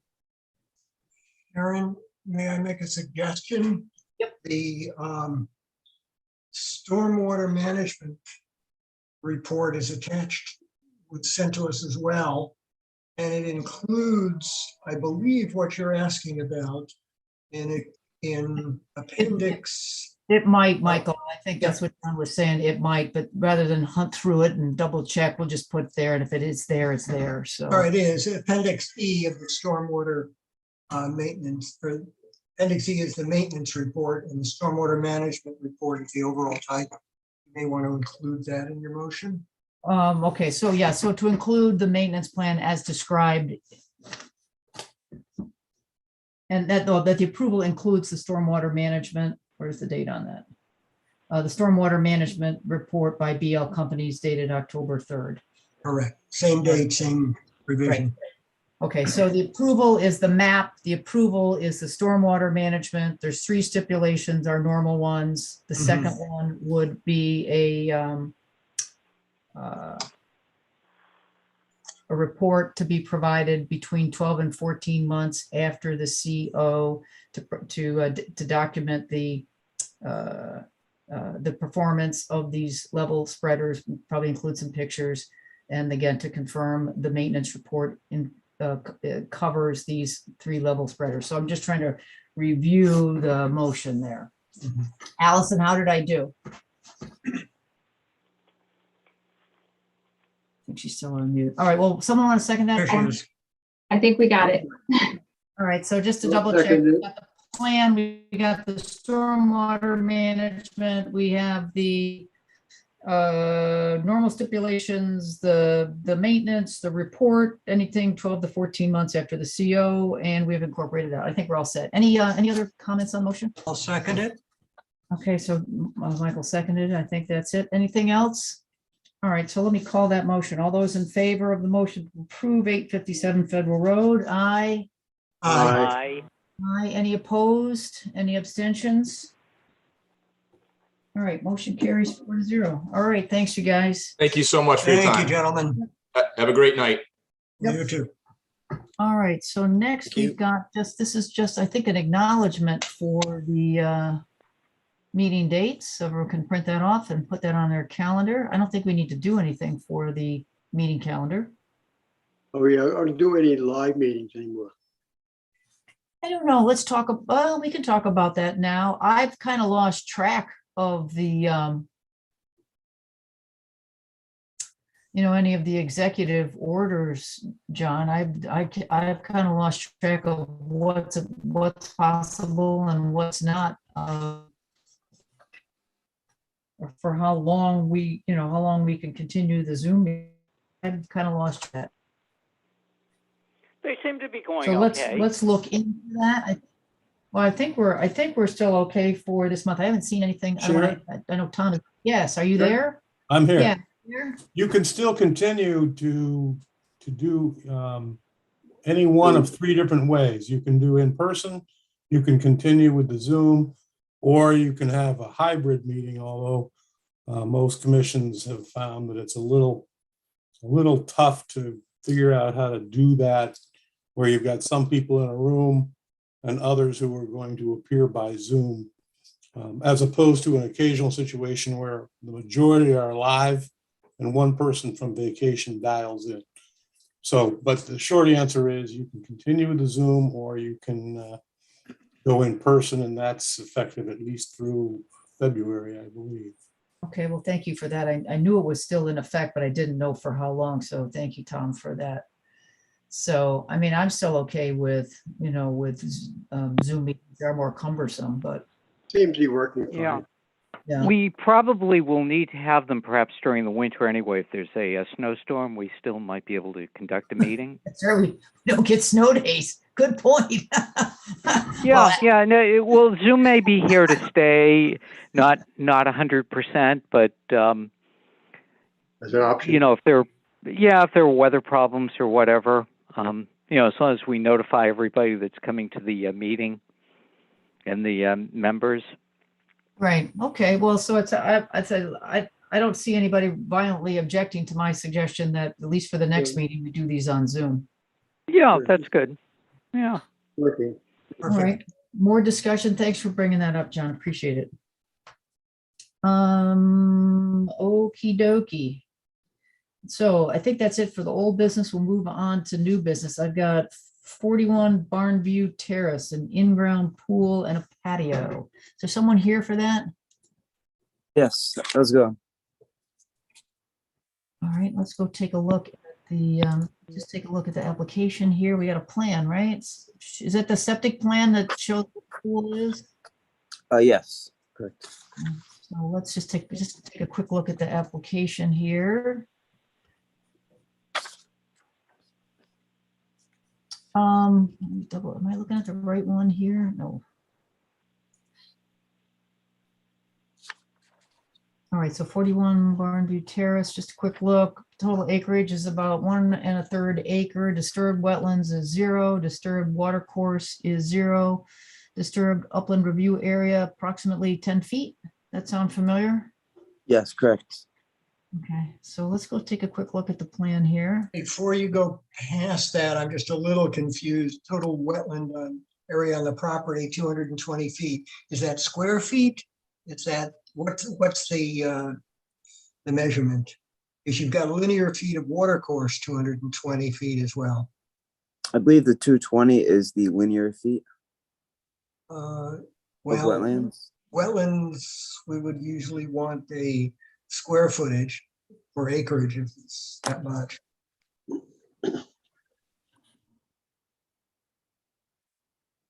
You see what I'm seeing, Sharon? In the application, it's not a big deal. It's just I was a little confused with, I mean, it's anywhere from 20 to 30 feet wide by the Mhm. 220. okay. And the 10 feet of disturbed upland review area, again, is that 10 square feet or 10 foot long by how wide? Yeah, it'd be 10 feet wide by roughly,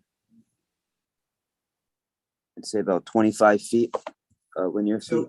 So it's about 250 square feet. I'd say it's less than that, because in some areas it's less than 10 feet. In some areas it's say 6 or 7. It looks to me it's about maybe 180. Well, I might suggest, since we can't approve this new application today, that by the next meeting, you just revise this a little bit with the square footage for the upland review area, disturbed, total wetlands. Can you just say one more time so I can take this down? Yeah, if you could just revise it with square footage, the total Okay. wetlands on the property and the disturbed upland review area. Thank you The very next much. meeting, Yeah, it's not a big deal. Yeah. Michael, I assumed it was square footage, so I was hopping over to the map, Yeah, and that makes sense. it looked like it's square footage. It looks like it's some kind of line number, so Mm. I gotta Yeah, tip my linear head here numbers. so I can read it. Sorry, the mathematician in me is coming out. Yeah, well, if you, well, if you look at the map, it's definitely more than 10. Yeah, 10 square I, feet. I much believe it's more. about 180. All right. Excuse me, can I also have your full name for the record? Oh, James Kelly from Need Jam Kelly. and Sons. Great, thank you. Thanks, you. Allison. All right, so is that a rock wall there between the, Yes, that's an existing rock wall that's there. so you've got a little hatch there called a conservation easement? Do you know much Correct. about that? I'm not that familiar with it, to be honest with you. All right, well, that's one thing I think maybe we can ask maybe Alice to take a look at. I'd be very keen to understand where the boundaries are of that conservation easement. Sometimes I it's, believe, yeah, I well, believe the rock wall is the boundary. I'm sure you believe it, but we need to confirm it. Yeah, it just needs to be confirmed. Okay. Okay, so that's one thing. If you or the applicant can provide any additional information on that, we'd be grateful. We can look as well, because I'm assuming that the easement is in favor of the town of Brookfield, but that's one of the things that we want to truly understand. So again, if you can provide, you or the applicant can provide some information, please, please get that to us. We will. And we'll look as well, okay? Thank you. Yep. So I don't know if, just for the record, I'm representing Need Jam and Sons, not the actual the customer that's applying, the Ranellas. So I assume you're here because your contract has you applying for the permit, is that right? correct. Yes. All right, thank you for that. All right, so you've got a soil stockpile, let's see. Can you talk anything at all about the elevations here from the pool to the wetlands? Is that flat? Is there a hill? Are you gonna? Yeah, have so any there's a hill. access? It's flat off the house, and then it slopes down. Where we would put the pool, I'd say maybe 5-6 feet of the pool would be into the slope. The rest is pretty flat. I'd say it's within a foot of level. But 5 to 6 feet of it would be, I'd say, about 2.5 feet out of level. So I'm trying to look at the pool. So you've got the pool. Is there a deck on that pool shown? There would be a 3-foot patio It's an in-ground pool. There'd be a 3-foot patio around the entire pool with the exclusion of the deep end, which would be where the stockpile is. That's where the deep end is. And that would be 8 feet. But that area, that 8-foot section is actually not impeding on the wetlands, the 75-foot buffer. So are we to understand that that exterior line of this diagram here, that's the extent of the pool and the deck? Or is there something No. beyond that? So that's the pool on there. The patio is not on there, but it Okay, would be 3 foot around the entire pool, except for the deep end, which is where the soil stockpile is. That's the deep end, and it would jut out to 8 feet in that area. okay, so that is your next piece of homework, is we want to see that on the plan. Sharon, if you scroll down to the next page, it appears to be there. One of two. It seems to be the same Oh, map, yes. but they put in the patio. Okay, now, but that changes the distances, right? It's not, it's 73 and 75 to the pool, or is it 73 and 75 to the edge? That is to the pool, the water's edge of the pool. All right, so it's not 73, it's 70 and 72. Correct. Yes, because there's 3 foot of patio. I'm sorry. It's opposite the where it juts out to be 8 feet. It's opposite of the soil stockpile. I should have said on the opposite side. Is there going to be a fence for this? Is that the red? Is that the fence? Correct. Yes, I don't know if it cut out on your copy, but it says pool fence / enclosure, Yeah, and there that's it the is. red. That's the red ink with the Yeah. X's. Yeah, So I'm having to tilt my head to read it. Sorry. No, it's So the difficult. fence is perhaps 70 feet from the wetlands, Yes, correct. or Yeah, maybe it's even probably- closer at the northern corner of the fence, maybe Yeah, it 60. might be 65. Could be there. 68. 65. Yeah. Yeah. Where is where's the pool equipment going to go? Like the heater and the water pump and the circulation, or where's that going to go? That would go. What's that do? Best way to describe this. So that would go basically where if you look where it says 8 feet, where Yeah. the patio is, Yeah. and if you go up to the next X above it, where kind of by the W in the where it says 20 feet, right above the 20-foot number. All right. Can you talk about the technology for the pool? I mean, backwash water, or is there going to be any there? Is this to clean the filters? Is it going to have to require a backwash? Yeah, it's a backwashless filter. It's diatomaceous earth, but it's a backwashless system. We've been doing them for 40, 50 years probably. Where is the water for the backwash going to go? So when you backwash, you're only backwashing probably, I'd say 6, maybe 10, 15 gallons out, but you can use a separation tank to catch that. If Is you that wanted us to. that in the plan? Well, a lot of times they use separation tanks with DE filters. Okay, well, that's my question. Is that in this plan? I believe so.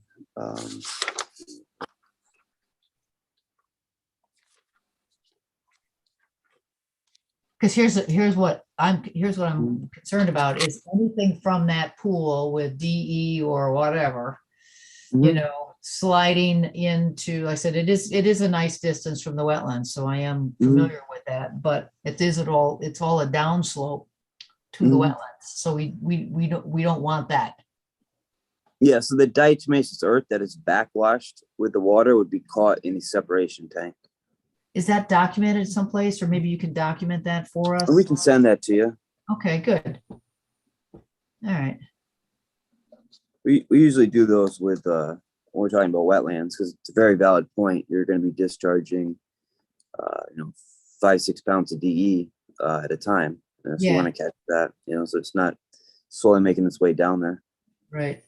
Do you know anything at all about these plantings?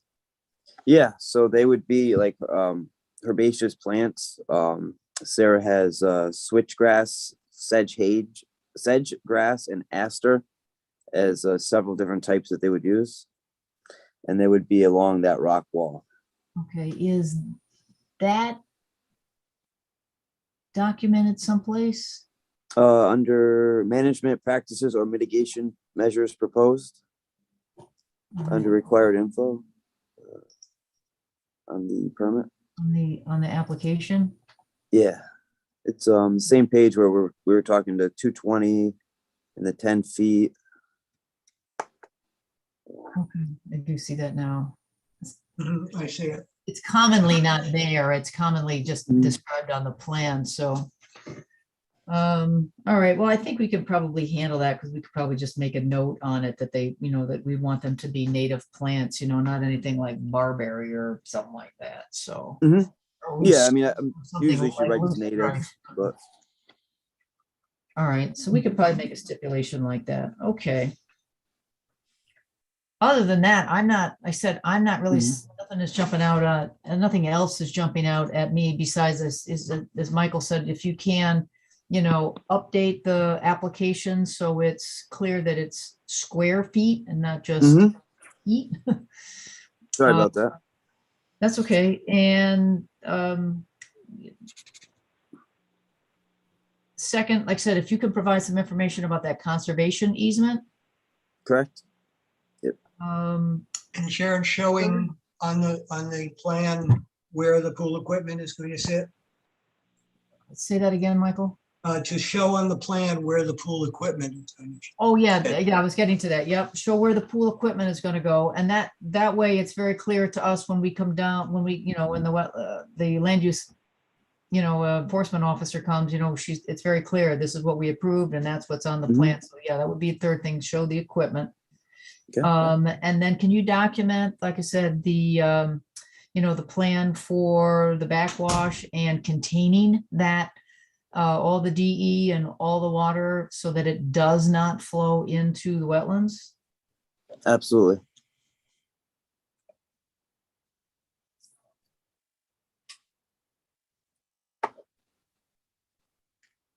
I think that's it.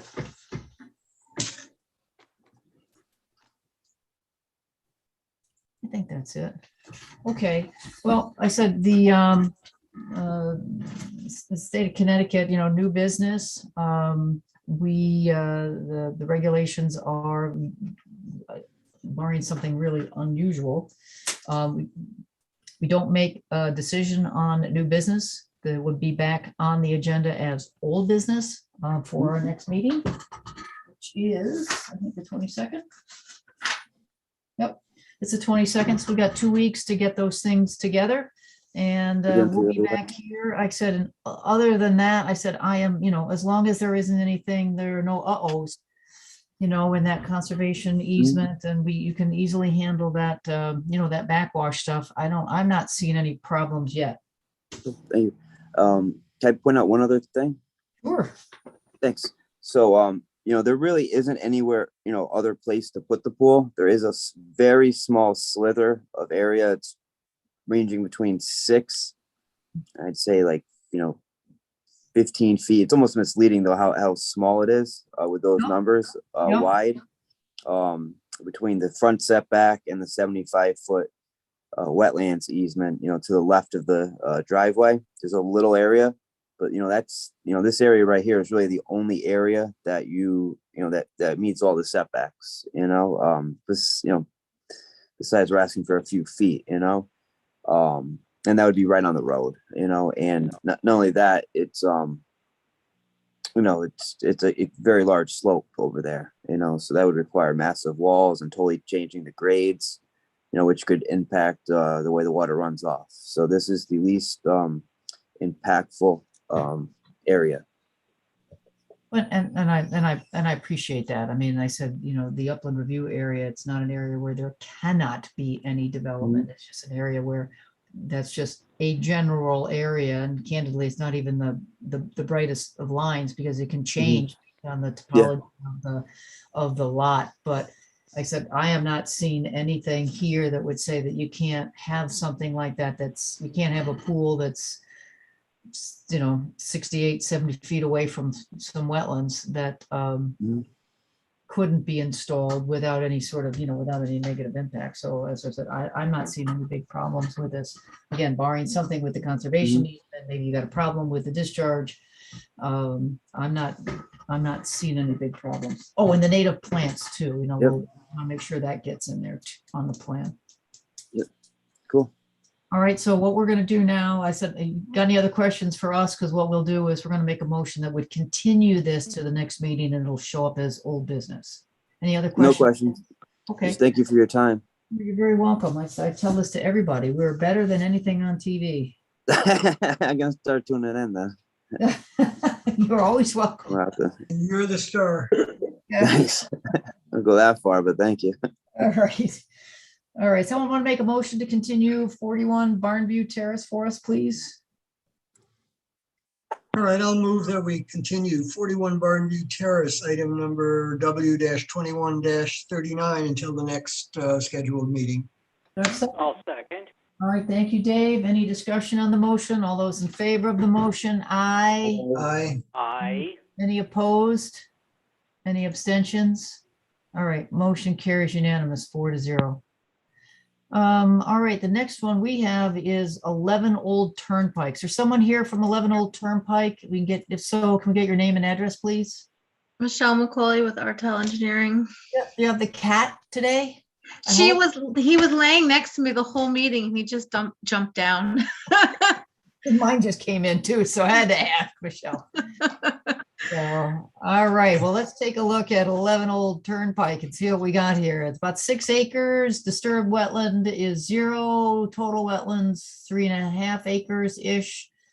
Disturbed linear feet of water course is 0. Total linear feet of water course is 585, and disturbed upland review area is 0.4.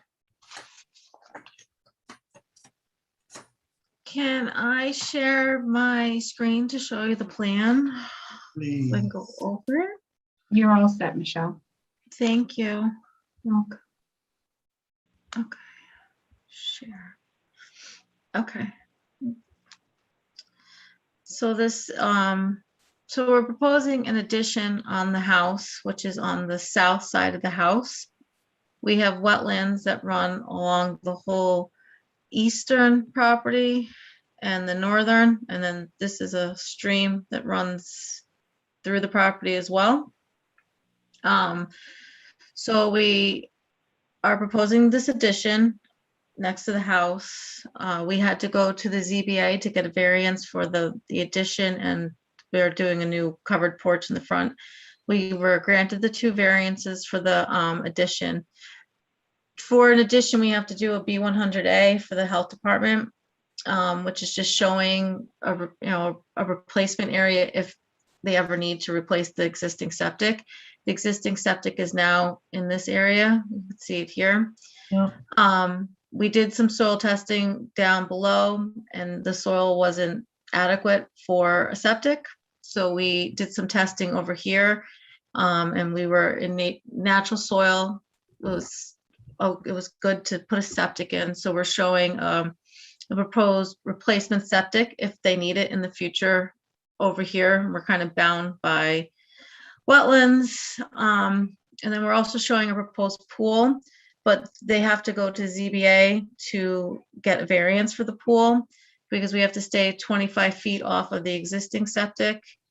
So it pushes the pool closer to the front property line. So we'll need a variance for that. But right now, it's a potential pool. Right? Excuse me? You want us to look at what you've got right now, right? Yeah, I wanted to look at it just to show you that, this is what they want, and whether they get it or not, but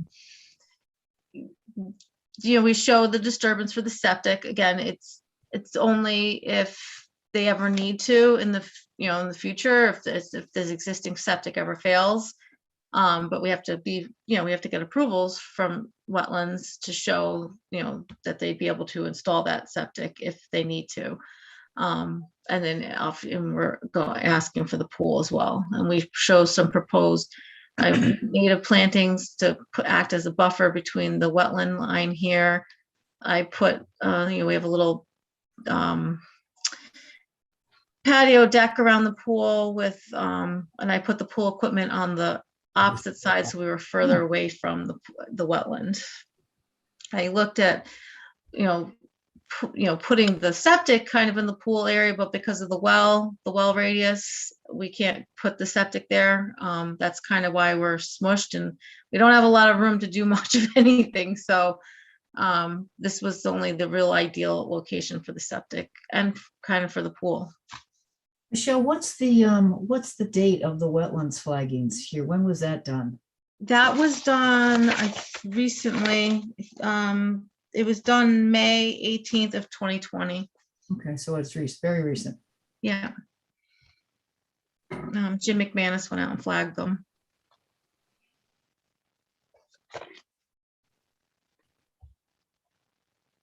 So we're kind of, so there's a couple things, we have the addition, the covered porch, the proposed pool, and then the proposed potential septic replacement area. Yeah, I think of it, I don't know if anybody, I've always heard them described as sort of like a reserve area.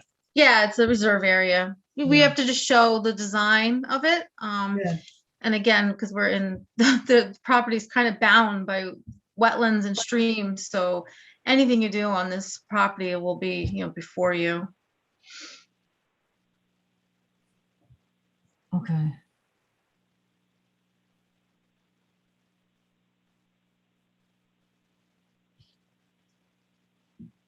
And the septics have to be made larger because of the addition? Is that what's driving that? Well, actually the septic is not, actually, if you look, the existing septic goes from, see where my cursor is pointing all the way to the end? Yeah. So the septic is actually a little smaller, but we have fill because, we encountered, I have to look at the testing, but I'm assuming we encountered some groundwater. So it's got to be raised up a little bit. So we have some fill, which makes the area a little larger. But lengthwise, it's actually a little smaller than the existing septic. Different products, you do different products to make the footprint a little smaller. We're using the Geomatrix Geo 672s. So what is this? There's something there between the reserve area and the proposed pool. There's something there called an open roof structure. Is that something that is there today? Yes, that's there today. I believe they have chickens. Ah, okay. That is their chicken coop. Okay. Michelle, there's a couple of spots where you say a variance received, but the addition seems to still require a variance. Is that also up in the air? No, so we needed a variance over here to the side yard. And that one we received, and we needed a variance for the front porch, which we received. The only variance that they need to go back is for the pool. Okay, because it just, the front porch, it said variance received, but So for the addition, it said required. Yeah, so I there's You some got little it. asterisks next to them, and then I have a note over here Oh, okay. of the setbacks they got, and then the variance for the pool, I have two Okay. asterisks, and that's the one they have to get for the pool. I get, we wanted to come to you first before we went for the pool variance, just to make sure, if we have to, I don't know, if we had to move it, do anything, the addition was kind of fixed with the house. And we really can't go too much closer to the property line with the addition. So so over by the pool, you've got a planting buffer there. That's that sort of L-shaped squiggly business, right? Correct. Yeah. And I put a note for it to be native species. So what's in the reserve area right now? What is that? Is that grass or trees or what is there? Do you know? It's all lawn, grass area. It's all lawn. Okay. Yeah, because I looked to see if we had to take any trees down, and it did not look like, based on the aerials, there, no trees had to be taken down Okay. for any of the stuff. It's all pretty much lawn.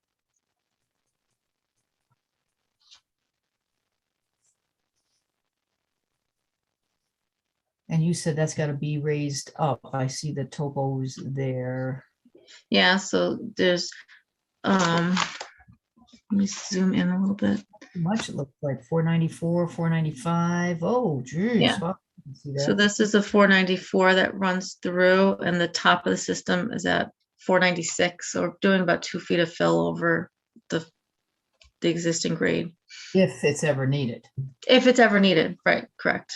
If it's ever needed. So right now, I mean, if it's ever needed. Right, right, because like I said, you have to do the B100 for the additions, so you have to show the reserve area. So Right. this is, again, because of the wetlands, we're kind of confined to, and because of the well location, we're kind of confined to where we could do the reserve area. And so to get from the house to there, is that that's on the plan someplace to get Yeah. from the drain field to the, if you ever needed the reserve?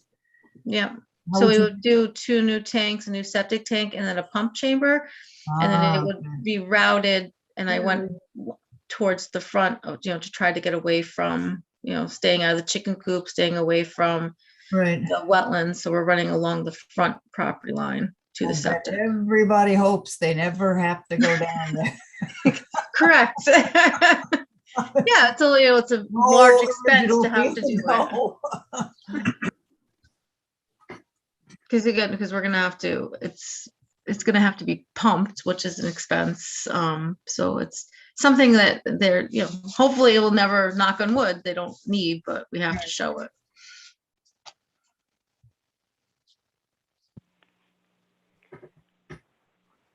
I have a question. Sure, Dave. Are you on the side of the road by the nursery? I'm not sure, Dave, I'd have to look. Okay, I'm probably not going to get involved in this because I'm an immediate neighbor of yours. I'm trying to ascertain which number 11 is. He's kind of, he's kind of tucked behind the other houses. So Old Turnpike, you have most of the houses are in the front, and his driveway, or their driveway, goes He has back. a long driveway. A long driveway that's kind of tucked Okay, I behind. think I know which one it is. Okay. And you're saying that based on the perk tests and whatever that you did, there's no way to slide the reserve closer to the chicken coop? Correct. Well, and if they'd have to move the chicken coop, and to put it kind of in the area of where we have the pool, we have to see this dash circle. Yeah. That's the well radius. We have to stay outside of that. So Yeah. we would only have this usable space in here, or taking the chicken coop out. Are you going to put the swimming pool where the chicken coop is right now? No, we'll be next to it. Back from the road or towards the road? Well, it'll be closer, so we'd have to get a variance. So it'd be closer to the property line, closer to the road. Close to the road, okay. Because we have to hold 25 feet off the septic, so that pushes the pool closer to the property line, which would precipitate getting the variance.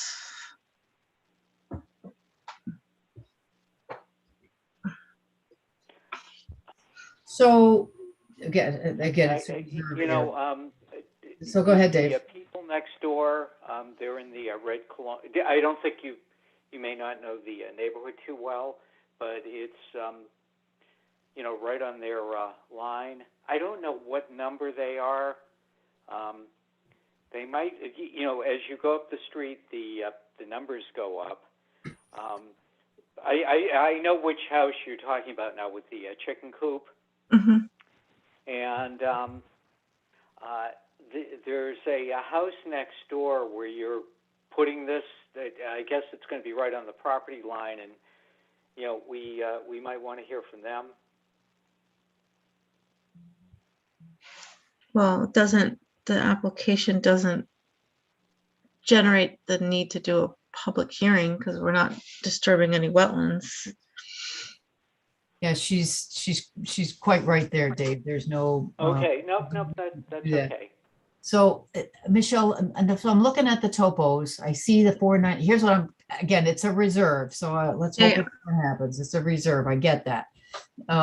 But so we're essentially going to, in land that sort of gently slopes down, right? I mean, 495, and then I didn't see the next topo there. So here's your 495. It Yeah. kind of comes through and loops back out.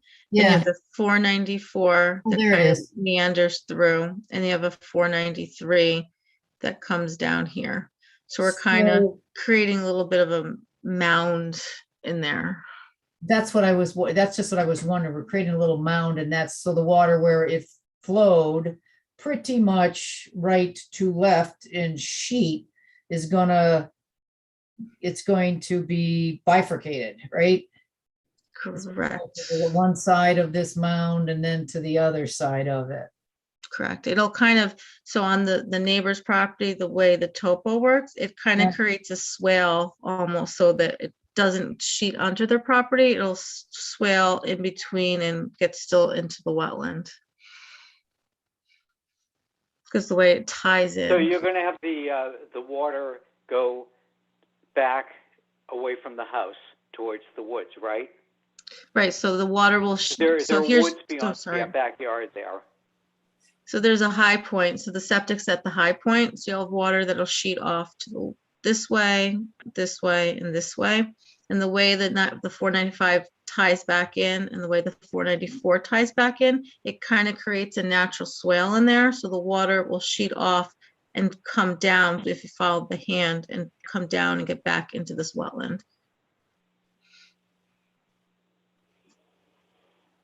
Okay. So are you concerned at all about any kind of erosion on this reserve field, which no one hopes ever gets built? I don't think so. I'm not. With like a 5 or 6 inch rain. The rain that we've been getting lately. Like the these rain we've been heavy getting rainstorms. recently? No, because when they put it in, it will be, once they install it, they do put really good sand and fill, because it's all required. It's a very drainable sand and fill that they put on these systems that the health department requires. And then it'll be stabilized with grass and seed. So I don't foresee any erosion problems. Yeah, probably is, but it's like I said, it's going to be a funny little thing standing up 2 feet tall. Well, it's just in the center on the edge, it'll be a foot, it's just really kind of in the middle where you'll have the height and then it kind of slopes back into lands.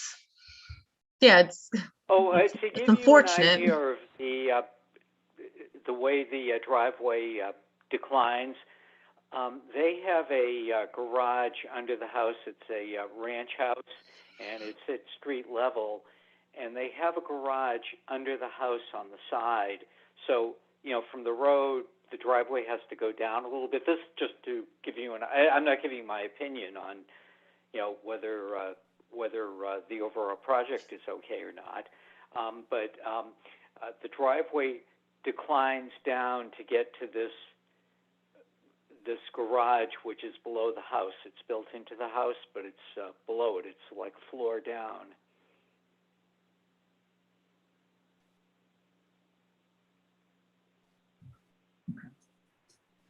All right, well, I mean, I don't see any problem with the addition. I don't see any problem with the, with the pool and the plantings. And if your professional opinion is that, we're not creating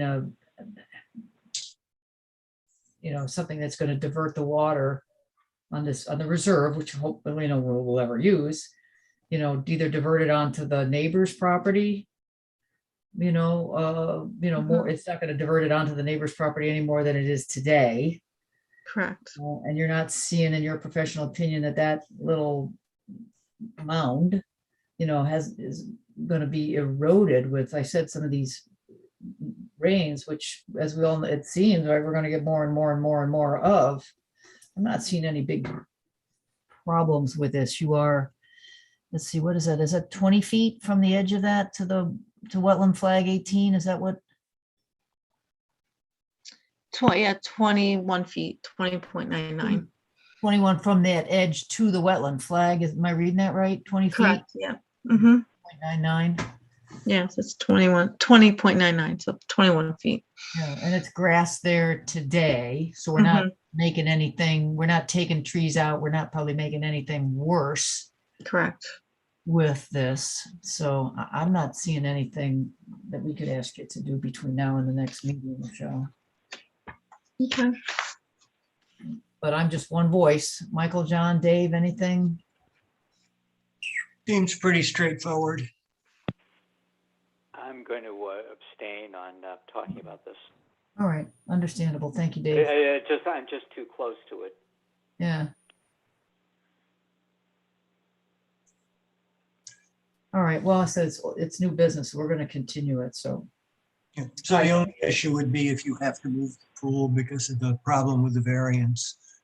They'll have to come Back. back if they need it. If anything with the variance, if we can't move it closer to the septic, so we'd have to, we'd Yeah. have to go closer to the property line, which would need more of a variance. Yeah. So, So it's either we're get kind the of variance bound. or no pool. Correct, because you're kind of bound because of the septic. Okay. Someone want to make a motion to continue then?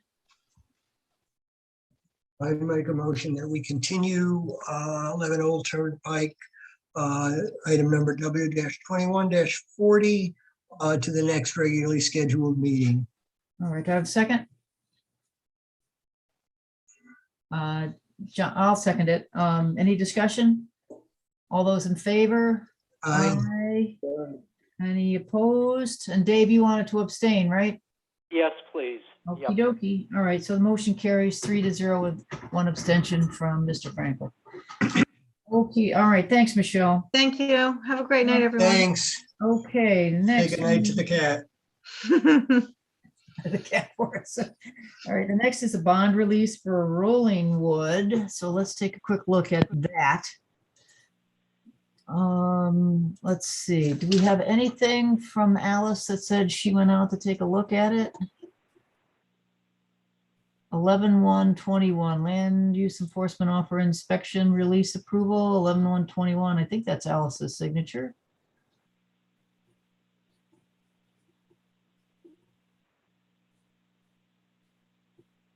All right, Alice makes a note. Final inspection, November 1st, 2021. The entire wetlands area has filled in with the native plants. The 60 or so white pines and red cedars are doing well and have filled in nicely behind the units. They're submitting a bond release for the remaining $1,500. All right, so Alice has seen it. Sounds good to me. So let me just do this one. I'll make a motion then that we recommend to the Board of Selectmen the bond release for Rolling Wood condominium. The application was C-16, is that 25? Yeah, C-1625 for an amount approximately $1,500. Do I have a second? I'll second it. All right. All right, I don't know, Allison, who seconded that? I think I was first. Yeah, I go think ahead, so, John. Dr. Donovan. Seconded that. Any discussion on the motion? All right, all those in favor? Aye. Aye. Any opposed? All right. Okay, let's just do the, I don't see any tabled items, correspondence. Let's just do the minutes here real quick, and then we'll take a look at the next thing on our schedule. I took a look at them. Nothing jumped out at me. There's only one minor thing that, Yep, go ahead. Go ahead, Michael. yeah, there was, it never listed a motion to come out of executive session. I guess that's something we should have done and notified Allison of who made a motion to come out of executive session and who made a motion to adjourn. At the end of the minutes, it wasn't there. Let's take a look at that.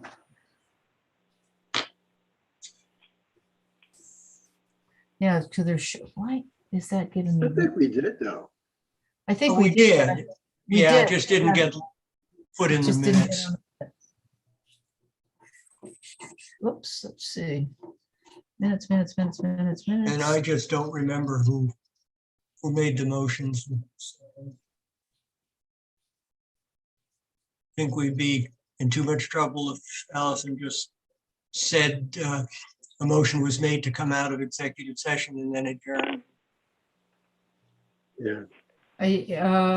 Yeah, and of course, the motion, and I remember because there were no motions made Mhm. in Infinity Development. But there was a motion to, after we came out, To adjourn. well, didn't we also, Did we make, I thought we did yeah, make we the did. motion We that we were supported supposed to. Yeah, we supported the language for Yeah, Mr. Trinkus to. that's right. We did review that. approve that. All right, let's hold these. Okay, so let's not do anything on these. We've made a point that we want to go back and review the tape, which we have. You know, because we can do that. And ensure that, that when we do approve these, we make note, like I said, we did come out, there was no motion. There was a motion after the executive session to, I don't know exactly what the language was, but it was to have a stormwater management expert Correct. review the plan, and then there was a motion made to adjourn, and it should Yes. identify who did that. So there's no tape after you enter executive session. Oh, you're right. We turned it off. We turned it off in executive. We never turned it back on. Mhm. You're right. Thank you, Allison. Mhm. That would have been too easy. That would have been too easy. Tom, do you have a memory of this and a suggestion? I wasn't able to attend that one. I think Alice did. But the minutes should just reflect that the commission voted to come out of executive session. And then after that, Mhm. then the minutes, and I don't have the minutes in front of me. Then the minutes will reflect that after coming out of executive session, then the commission had a motion before it to approve peer review and the fees, and that was duly adopted. And then there was a motion to adjourn. So I think the only thing it sounds like you're missing is that there was a motion made, seconded, and approved to come out of executive session. Then, Well, we don't have that one, and we don't have the motion about the peer review and the fees. So it's missing. Oh. We did it. We just didn't get it. It just didn't make the minutes. I can check with Oh. Christine tomorrow. Alice is on vacation this week, but I'll be in the office tomorrow and I can check with Christine to see if Alice gave that motion or those motions to her after I submitted, the motions. Yeah, it might be in her notes someplace.